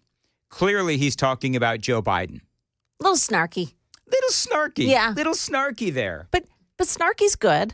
It's It sort of keeps you in your lane, you know. Oh, sure. Yeah. The right lane. Or as Chris Hand said, the slow lane. The slow lane. Yeah. So I texted back to Sally, and I said, thank you, with a little happy face. Because that's all I can do. I don't know if Sally was being mean or not, but I find myself, number one, engaged in jocularity with the folks on the super text line, and the ones that are like snarky. Yeah. I'll just throw the snark right back at them. Donald Trump was in Qatar yesterday, and he is in the United Arab Emirates today. But we spoke about the camels, and we spoke about, the fighter jets that guided his plane into Qatar, into the airport. And the leader of Qatar, he was very grateful. We're extremely honored to have you here. We're very excited, very happy. It's a historic visit. And I don't know if you know that you are the first American president to officially to visit Qatar. Right? So we're very honored. Yep, and they were very honored. Now, one of the things that they talked about, one of the things that they spoke about was the fact that, and I was talking about victories, right, was that Trump made a deal with Qatar. They're going to spend $200 billion for Boeing airplanes. Now, that's huge. My question would be, all right, well, Boeing can't seem to finish Air Force One. I said this last night. I can't believe it. Yeah. I mean, yeah. Isn't it kind of obvious? Yeah. Well, thank you, Captain Obvious, Sally. But yeah, I mean, that was one of my big questions is, okay, so that's all fine, well, and good, but are they going to be able to finish the project? By the way, they've also, Trump and Qatar came up with a total of $1.2 trillion in investments that ultimately will make America stronger and bring jobs to America. So that's obviously a good thing, says Captain Obvious. The wins, by the way, just keep on racking up. Last night at dinner, Here's more from Donald Trump. Actually, that's a band out there in Qatar. They are playing the national anthem beautifully. I love that. Isn't that? And they all had their right hand over their hearts. Oh, my goodness. We can't even get people to do that here. Yeah. So I love that. The other thing that Trump is doing, and I'm certain that he's going to do it today as well. I don't know. Has he given a speech yet in the United Arab Emirates? He's not. Nope. Okay. Nope. So, but I want to see what it's like when he arrives because it seems like they keep on upping the ante. I mean, listen, Qatar had camels. And Saudi Arabia had the Arabian horses. Yeah, they did. Yeah, so it's do like... Do you think the people over there at the United Arab Emirates were like, oh, crap. What do we do to top that? Get the hamsters. The sheep, the goats. Get the sheep. Get the sheep and the hamsters. Keep your comments to yourselves. Yes. All right, listen, I'm not going to say it. You thought the Diddy trial was weird. I'm just saying. Have you been keeping up with any of that? Yeah, I have, and it's really salacious and gross. It is gross. Yeah. Like, I can't even talk about it. Yeah. I did ask Amy about part of it. I didn't really, maybe at 8:35, I'm gonna. Because you needed some clarity on it? What? I did need some clarity on it. Well, I didn't need clarity. I need some understanding. Mm-hmm. I'd like to know what. Okay. At 8:35, I'm going to ask a question that I know that I probably shouldn't ask about the Diddy trial. Oh, this should be fun. Dan. Stand by, KGB. You need your finger on the button. It's pretty clear that Diddy did it, and a whole lot of other people did it too. Yeah. But we don't need... So we're going to talk about that at 8:30. It's okay, KGB. It's okay. You're not the one that has to hold on to the dump button for dear life. KGB's worried about his virginal ears, apparently. No, I'm worried about my career. We are an adult-oriented radio station, theoretically. And so we can have an adult conversation about the Diddy or Diddy not do it trial. Adult is one thing. Maturity, completely separate. We're going to have a completely mature conversation. With Chris Hand. Well, yeah. There are some exceptions. Anyway, the president, back to Qatar, the president is keeping the pressure on Iran. I hope you can help me with the Iran situation because it's a perilous situation and we want to do the right thing. We want to do something that's going to save maybe millions of lives. We're really helping the region. We're helping the world. We're helping your country. And we'll try and get it done. If we can, we're going to try and get it done. They have to move quickly. And I just hope Iran realizes what a good friend they have right here. Yep. This Iran thing, it could be a game changer. Now, in the news today, and I've gone through this not only the last couple of days, but the last several months, but this has been a huge theme throughout the entire trip. The question is Iran listening? Well, it appears that they may be. Trump is, of course, he was in Saudi Arabia. He spoke to them about Iran. He was in Qatar, spoke to them about Iran.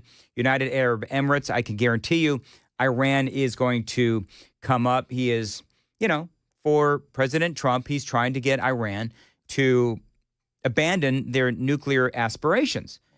Well, NBC News is now reporting that one high-placed Iranian leader admits that they do want to negotiate with Donald Trump, and they do want a new deal, and they do want it now. Today, we sat down with Ali Shamkhani, the military, political, and nuclear advisor to Iran's supreme leader. He said Iran also wants a deal. Yes, we are ready. Shamkhani is one of the few people in Iran authorized to speak about the sensitive negotiations. Shamkhani said that Iran is willing to commit to never having a nuclear weapon, to getting rid of its stockpiles of highly enriched uranium, to only enriching to a level needed for civilian use, and to allow inspectors in to oversee it all, in exchange for lifting all sanctions immediately.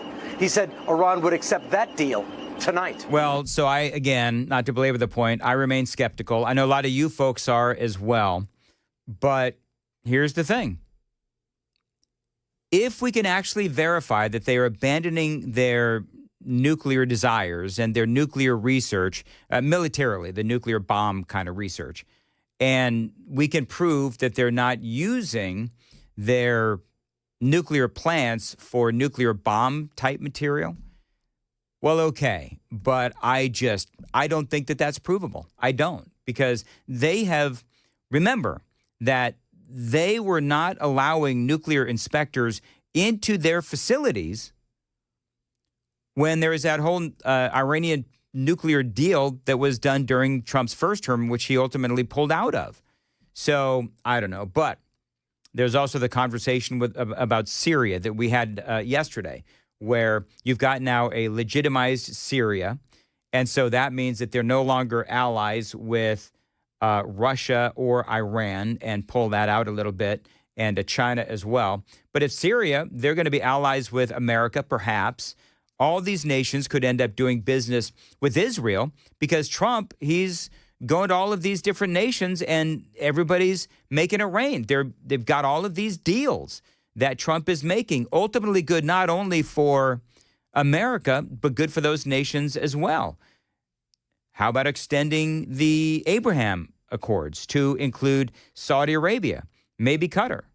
Now, just to review, the nations right now, Israel, the United Arab Emirates, that's where Trump is today, Bahrain, Sudan, and Morocco. But, the point is, Trump is going over there to put all of these deals together and try to stop wars, not start them, prevent wars, and put every nation, including America, in the position to succeed. And I love that, and I do believe that is huge. But the only thing the media seems to be focused on is the plane. I'm not going to play it anymore. People are getting really mad. Should I play it one more time? I'll leave it alone. Even Joan doesn't want to answer. All right, it's 8:24. You know what? I'll play for Chris Sand. I'm sorry. I was talking to Chris Hand. Oh, what? Oh, good. What's he doing? He's just... Is he doing a show like I am? Because you're supposed to be engaging with me. Totally kidding. Right. Hey, by the way, Larry, you know what Larry says? What does Larry say? Joan should change her last name to Awesomeness. Oh, wow. Larry. Sorry, Sally says I should change my last name to Captain Obvious. Captain Obvious. Anyway, 8:25, Joan, what's coming up? Well, coming up here on Super Talk 99.7, Mayor Freddie O'Connell's response after calls for him to be investigated at the federal level. And remember that judge who helped a gang member escape arrest in her courtroom? Wait till you hear what her defense is going to be. We've got that and more coming up here at 8:30 on Super Talk 99.7 WTN.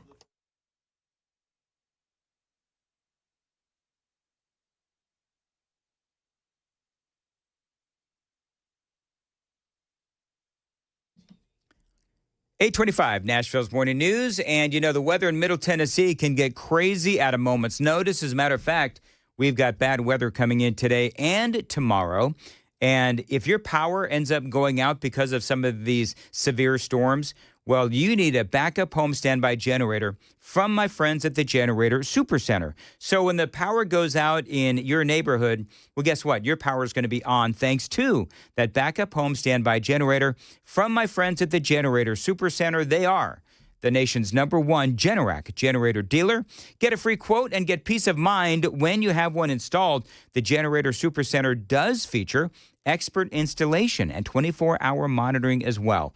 Now, they're not going to leave you in the dark, and financing is available. 615-879-1952 is the phone number. 615-879-1952. Find them online anytime. Tell them Dan told you to reach out. GeneratorSuperCenterofNashville.com.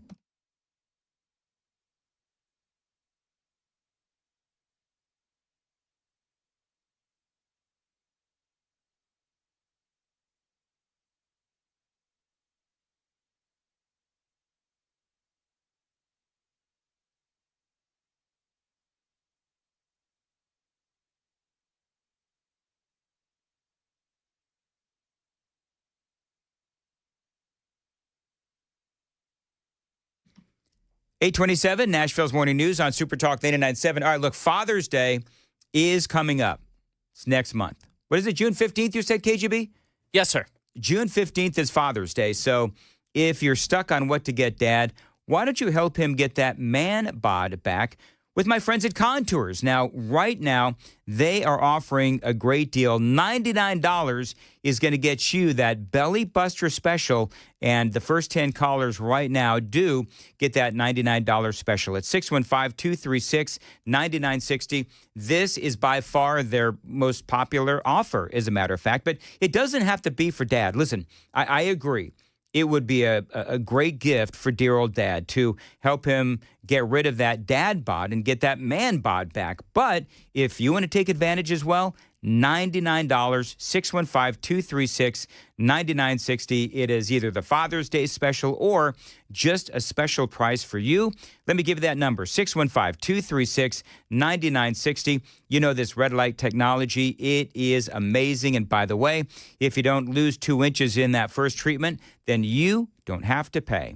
Call them right now for that great deal. $99 gets you that Belly Buster special at 615-236-9960. Find out how it all works at ContoursLLC.com.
Good morning. It's now 8:30, and I'm Joan Jones with your top stories. Calls for a federal investigation into Nashville's mayor over his ICE traffic stops response. Now he's hitting back. Here's Channel 4's Jordan James. The mayor responded today. He said, in part, we have been delivering safety to this community by reducing crime multiple years in a row, arresting gang members who've commit crimes in our city, and we do it in a way that doesn't separate families, hurt our economy, and distress an entire community. Other news of the day, a federal grand jury has indicted Milwaukee Judge Hannah Dugan for helping a gang member to resist arrest. Now, the judge says she can't be prosecuted because she's entitled to judicial immunity for her official acts. Her attorneys say her case is the same as President Trump's, and they cite the U.S. Supreme Court ruling in Trump's January 6th case that ruled presidents have immunity for their official acts. President Trump has departed Qatar for the United Arab Emirates, arriving in Abu Dhabi just a few moments ago. But among his pre-departure activities, a business leaders breakfast and roundtable this morning where he talked up the U.S. We've gone from a laughingstock 6 months ago to the hottest country anywhere in the world, and that's not just in business, that's in everything else, and it's psychologically hot too. President Trump addressing U.S. troops in Qatar before his departure as well.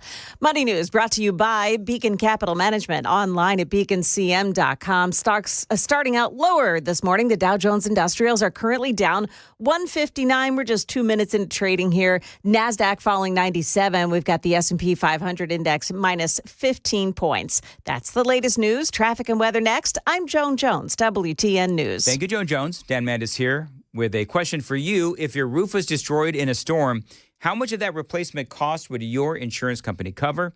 Now, if you don't know, you need to ask because thousands of dollars could be on the line. Now, some insurance companies, they refuse to pay full replacement cost. They're going to deduct the money for an older roof. This means that the insurance company is depreciating how much they pay for your roof claim. If you've got an older roof, they're going to pay you less, and that could leave you on the hook for thousands of dollars. Now, my friends at King & Associates Insurance, they will pay full replacement cost. So whether you have to replace a 10-year-old roof or a 2-year-old roof, they will pay for it to be replaced, period. It is that kind of focus on customer service that makes King & Associates Insurance one of the best insurance companies around. So call them at 615-329-8121. Tell them Dan told you to reach out. 615-329-8121. Get your royal review at tkinginsurance.com.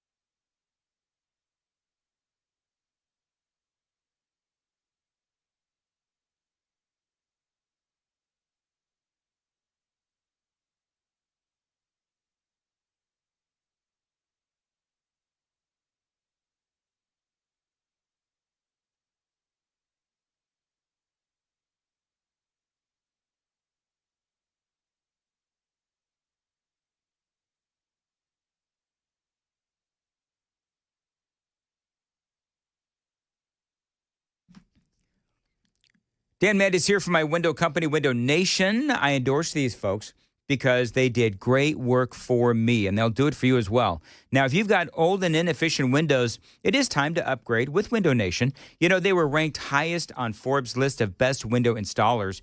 Now, I don't have such a list, but if I did, they'd be up at the top.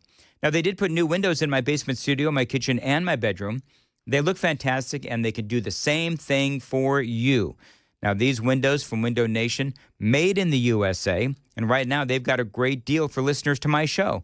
You buy 4 windows, you're going to get 4 additional windows absolutely free, plus no payments or interest until 2027. Now, these windows are also incredibly energy efficient. So not only are you saving money on the install, but on your electricity bills as well. Now, how do I know that you're going to be happy? They've got a 96% satisfaction rating and over 20,000 5-star reviews, including mine. 866-90-NATION. Don't forget that great deal. You buy 4 windows, you get 4 additional windows free, plus no payments or interest until 2027. 866-90-NATION, windownation.com.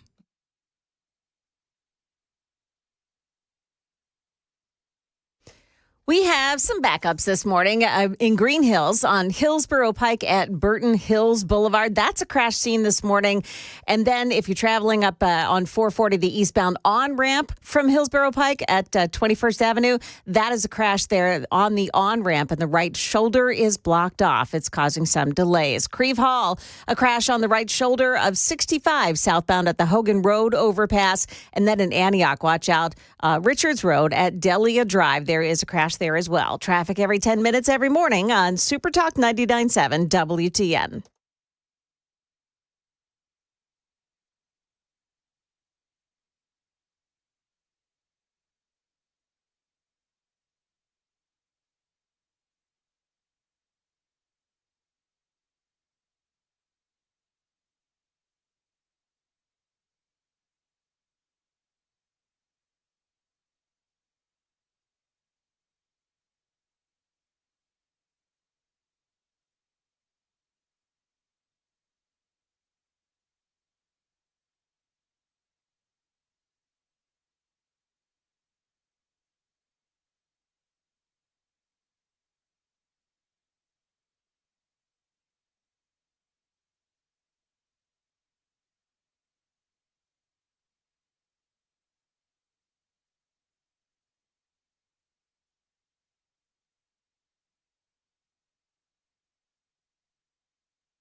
8:38, Nashville's Morning News on Super Talk 99. Speaking of weird stories.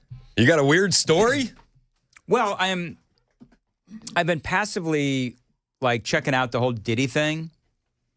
And Joan apparently has been really, intrigued by it.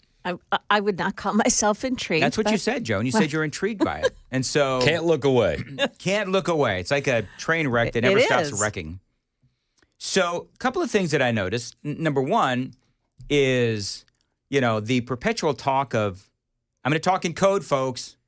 Code talking. Golden showers. Oh.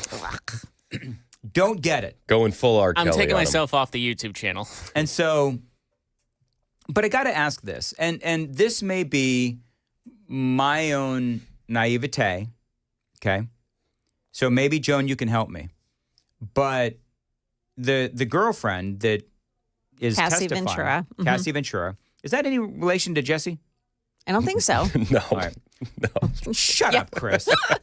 Jesse the Body Ventura? The Anyway. former governor of Minnesota? Yeah, it could be his daughter. Have you seen a picture of Cassie? No. Okay. Check out a picture of her. I saw her being beaten in front of an elevator. Yeah. They're different. All right, anyway, so was there an opportunity for her to escape this situation? But apparently multiple men were coming over and doing this, allegedly. Yeah. Well, she was under the threat of videos and stuff being released. Got it. Okay. So there was the blackmail. The blackmail. But I thought the same thing. At a certain point, run.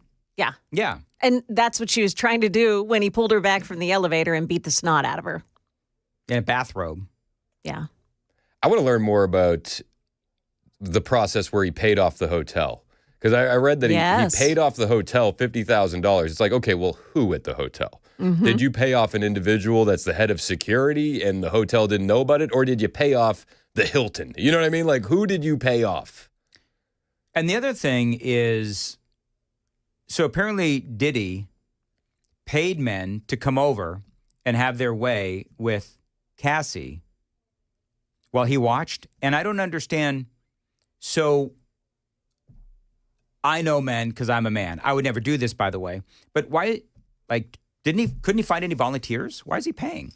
So I thought about that too. Did you? Okay. And so I knew it wasn't just me. I don't think that they were paying them for the act. I think he was paying them for the silence. Got it. Yeah. Okay. It's like the Charlie Sheen thing back in the day. He's Yes, I don't pay them for the deed. I pay them to leave. Joan is terrible. Awkwardly quiet it's on terrible. this whole thing. It's Listen, terrible. It's okay, terrible. First of all, it's pop culture. So we're allowed to talk about it because every other day. You got the consultants. You got to talk about pop culture. Okay, fine. We'll talk about Diddy.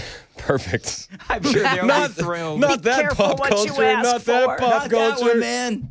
Whatever. Yeah, it's a mess. It's a mess. Did you hear what's going on at Starbucks? I heard you talking about this on the way in. They're complaining about their uniforms. And you know what I started thinking about? When I was a kid, I used to have to wear a gas station uniform because I was a gas station attendant. You were one of the best. I've heard stories of your past. I could check somebody's oil like nobody's business. Yeah. Oh yeah. Cleaning the windshield. Did you do the windshield? Front Yeah. and back. Yeah. Cleaning that windshield, making sure there's no streaks or anything. I miss those guys. And here's the deal. He's the last of a dying breed. This guy. And here's the thing, is that if it was like a good looking woman in the driver's seat, I would make sure it was extra clean. Okay. That's good. That's good. Did you get it, Joan? Yeah, I got it, Dan. and the more you linger on the point, the less it means.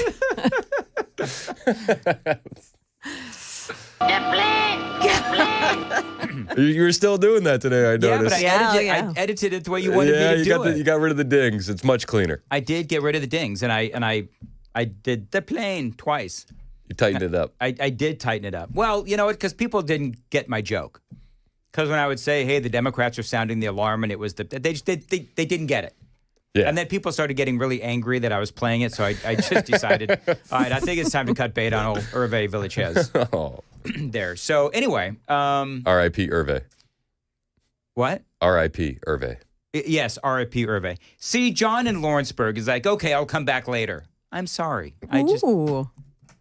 John gets upset whenever we walk over that line of what's obscene and not obscene. Yeah, I find myself. I was saying this earlier. I find myself having like sometimes a little too much fun with the people on the super text line. And so what I do is like a comedian, which I'm not, clearly, but where like if a comedian is in front of a crowd and they start going back and forth with the crowd, that's what I'm doing with the people on the super text line because I'm dumb. You're handling the hecklers. I'm handling the heck. That's exactly what I'm doing. Yep. Sally and I were going back and forth before. I thought me and Joan are your hecklers. Yeah. But for some reason, I take the super texters. I find the super texters a lot more interesting. Well, they're a lot more mean. Yikes! All right, that means we have to get mean. I've been under fire with Joan Awesomeness before. Larry says Joan needs to change her name to Joan Awesomeness. Oh, I like that. Mm-hmm. It flows. My new name, Dan Captain Obvious. Oh, all right. There you go. That's exactly right. I like that. All right. So anyway, do you remember the hot dog on a stick people? Like they're a race of some kind? Is it? You're talking like corn dogs? Yeah. The uniforms. I'm sorry.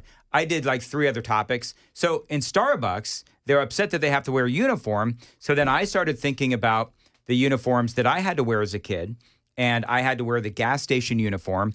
Well, the poor people that work at Hot Dog on a Stick at the mall, I don't know if they still have to do this, but they used to have to wear that rainbow colored stripe thing. I've never seen this hot dog on a stick. Thank you. I have never seen that either. Are you kidding me? Is it so West Coast? Like, I'm aware that individuals sell corn dogs at their establishments. No problem. Google hot dog on a stick. I've never heard of the hot dog on a stick. I hope I haven't screwed this up. Hold on. Google. I'm doing it. Let's Google hot dog on a stick guy. That's how you explained it. And let's see if some horrible porn comes there's up. There's a whole place called Hot Dog on a Stick. Wow. And look at the uniforms. They're pretty wild. Okay, describe them. They're I feel like I should save my description for our podcast that we're going to be doing soon. I don't know if it's suitable for air. What does that mean? It's an awful uniform. It is an awful uniform. It's like yellow and red and white vertical stripes. And they're fat stripes. Looks like a pride flag. As opposed to, it does look like a pride flag. Oh, that is so funny. So anyway, yeah. So, I mean, you don't see the hot dog on a stick people complaining about their uniforms. But are they unionized? I can't imagine. If they were in a union, that's the big difference. Those uniforms? That's the difference. It is. People are saying I'm naive because I don't understand union contracts. I understand union contracts plenty. Trust me. But, all right. Union contracts aside, what kind of person would say, let's go to Hot Dog on a Stick for dinner? Like, I understand if one of the kids wants a hot dog on a stick. Monica Lewinsky? Oh, jeez. Oh, my gosh. And you were worried about Dan. Thank you. Geez. Thank you. Oh, Thank goodness. You want to play this game? Let's play. You know what? Kudos, KGB.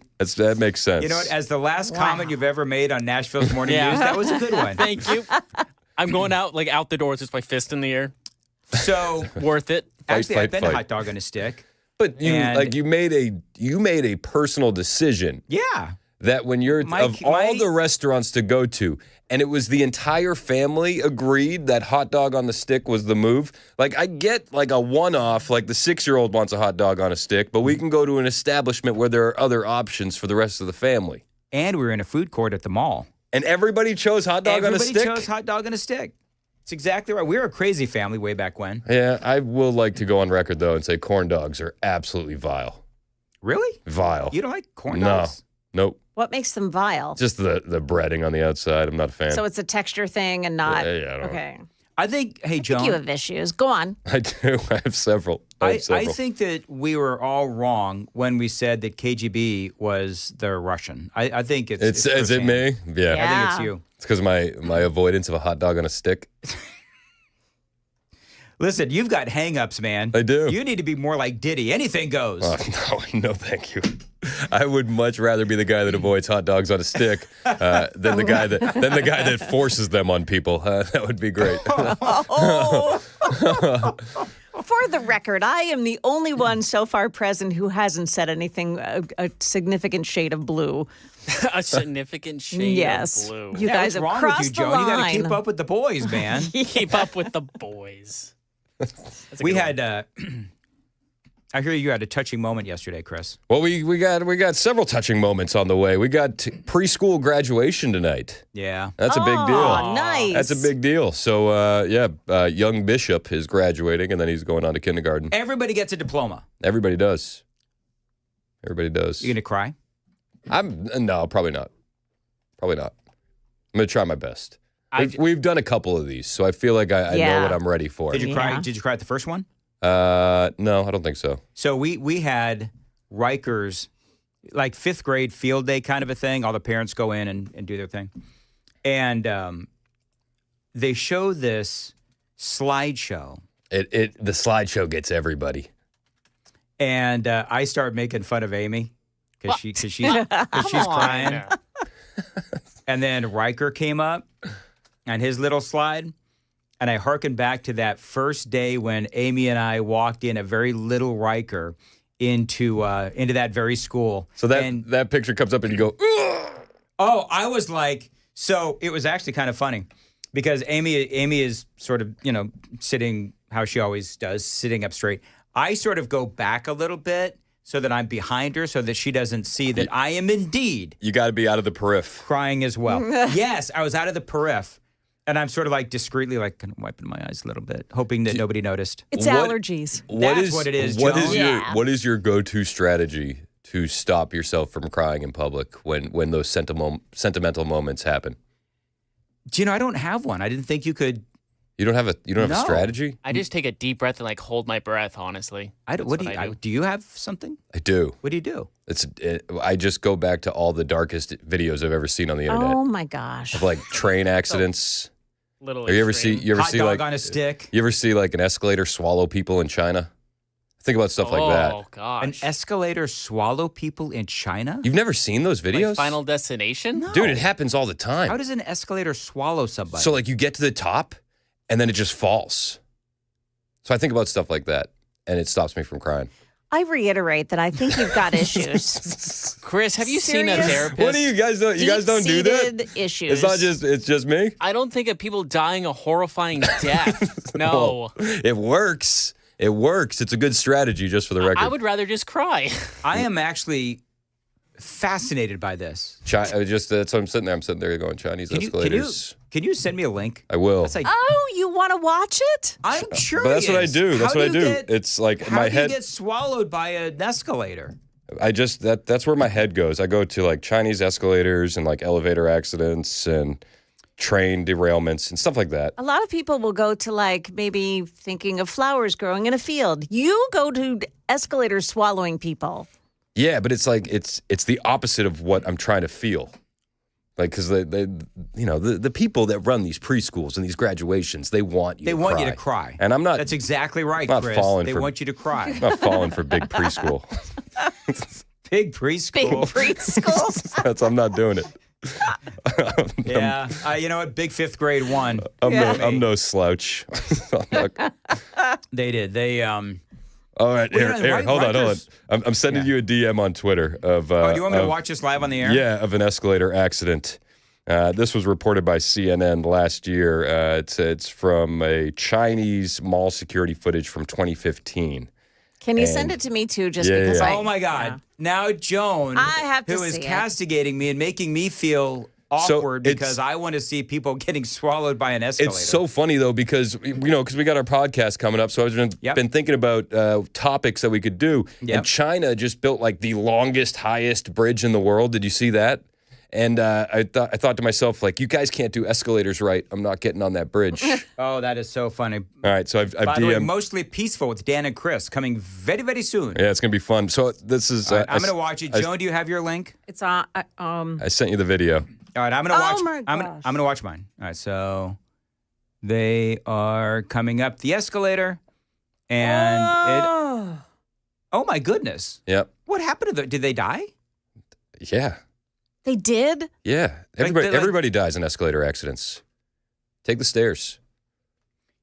Nah, Okay, it says I had fortunately, just before she was pulled under by the escalator, she lifted her young son to safety and passed him to staff members. What happened So to the the mom? so the son lived. I had an escalator accident one time. You and I did? lived. I did. What was your escalator incident? I'm just going to tell you my shoes were untied. No. Oh, And I was like 10. that happened to a kid in Philadelphia, too. Really? Yeah, but Yeah. with bad results. Oh, I lived. Captain Obvious. No, yeah? Yeah, I know. Captain Obvious. But do you understand now why this would stop you from crying? Yes. Okay. Very good. It's a solid strategy. I'm just letting you know. All right, very good. Chris, I think I'm going to have to follow that account because apparently they have all kinds of really good videos like that. Yeah. All right, death porn. Who knew that we started a new fetish with Joan? It's hard. It's hard to look away. It is. I can't help it. Like as a kid, I was raised on Rotten.com. Do you remember Rotten.com? Yeah, I do. Remember Like Rotten.com. I'm in high school, and all the boys are like, "Yo, did you see Rotten.com?" So like, at a very young age, I started seeing just stuff Is that still a thing? I don't know if it's a thing anymore. Didn't they have Tupac Shakur's Yeah, body? they had everything. Yeah. We were seeing Tupac and JFK and all the things. So I was bathed in it. You know, Okay. Well, that's how I was raised on the internet. I'm just for the love of all that is holy, what is coming up? Well, we'll be avoiding escalators all morning long. Plus, we'll be talking about the Trump World Tour continuing. Even the Biden administration is saying that they are awed by the Trump trip through the Middle East. We'll talk about that. Plus, we have some updates on the border. Our friend Savannah Hernandez took a trip to Newark, New Jersey, and talked with some protesters outside that ICE facility. Ooh. And the engagement was something else. So we'll bring you all those highlights and more. Jeez. Sorry. Man. My bad. Hurt my ear. Oh, I'm sorry. You're going to be okay? I'll think about escalators in the meantime. Okay. Joan, what's coming up in the news? Things not looking so good for those peace talks between Russia and Ukraine this morning. Also, if you've ever wanted to bypass construction barrels to get moving in traffic, you're going to want to hear what happened to some guy in West Tennessee yesterday. Those stories and more coming up at 9 o'clock on Super Talk 99.7 WTN.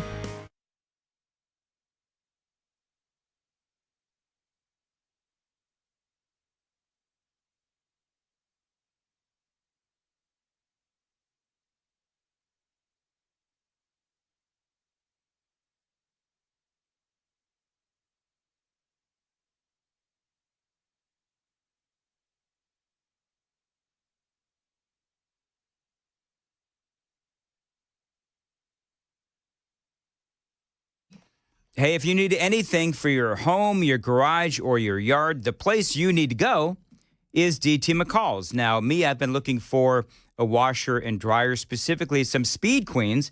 Now, I already have the dryer, but I'm thinking about getting the washer. DT McCall's is the place to go. As a matter of fact, last time I checked at dtmccalls.com, they indeed had them on special. You can save a lot of money. With DT McCall's, you're also shopping at a great Tennessee store. You know, they have as many of their appliances and as many of their products made here in the state of Tennessee as possible to keep those local, to keep those dollars local. So if you need anything for your home, again, lawn equipment, appliances, furniture, office furniture, and so much more, go to the website or show up online at dtmccalls.com and in person. 5 locations across Middle Tennessee: Carthage, Cookeville, Lebanon, Lafayette, and Franklin. Tell them Dan Mandis said hello as well. That website one more time, dtmccalls.com.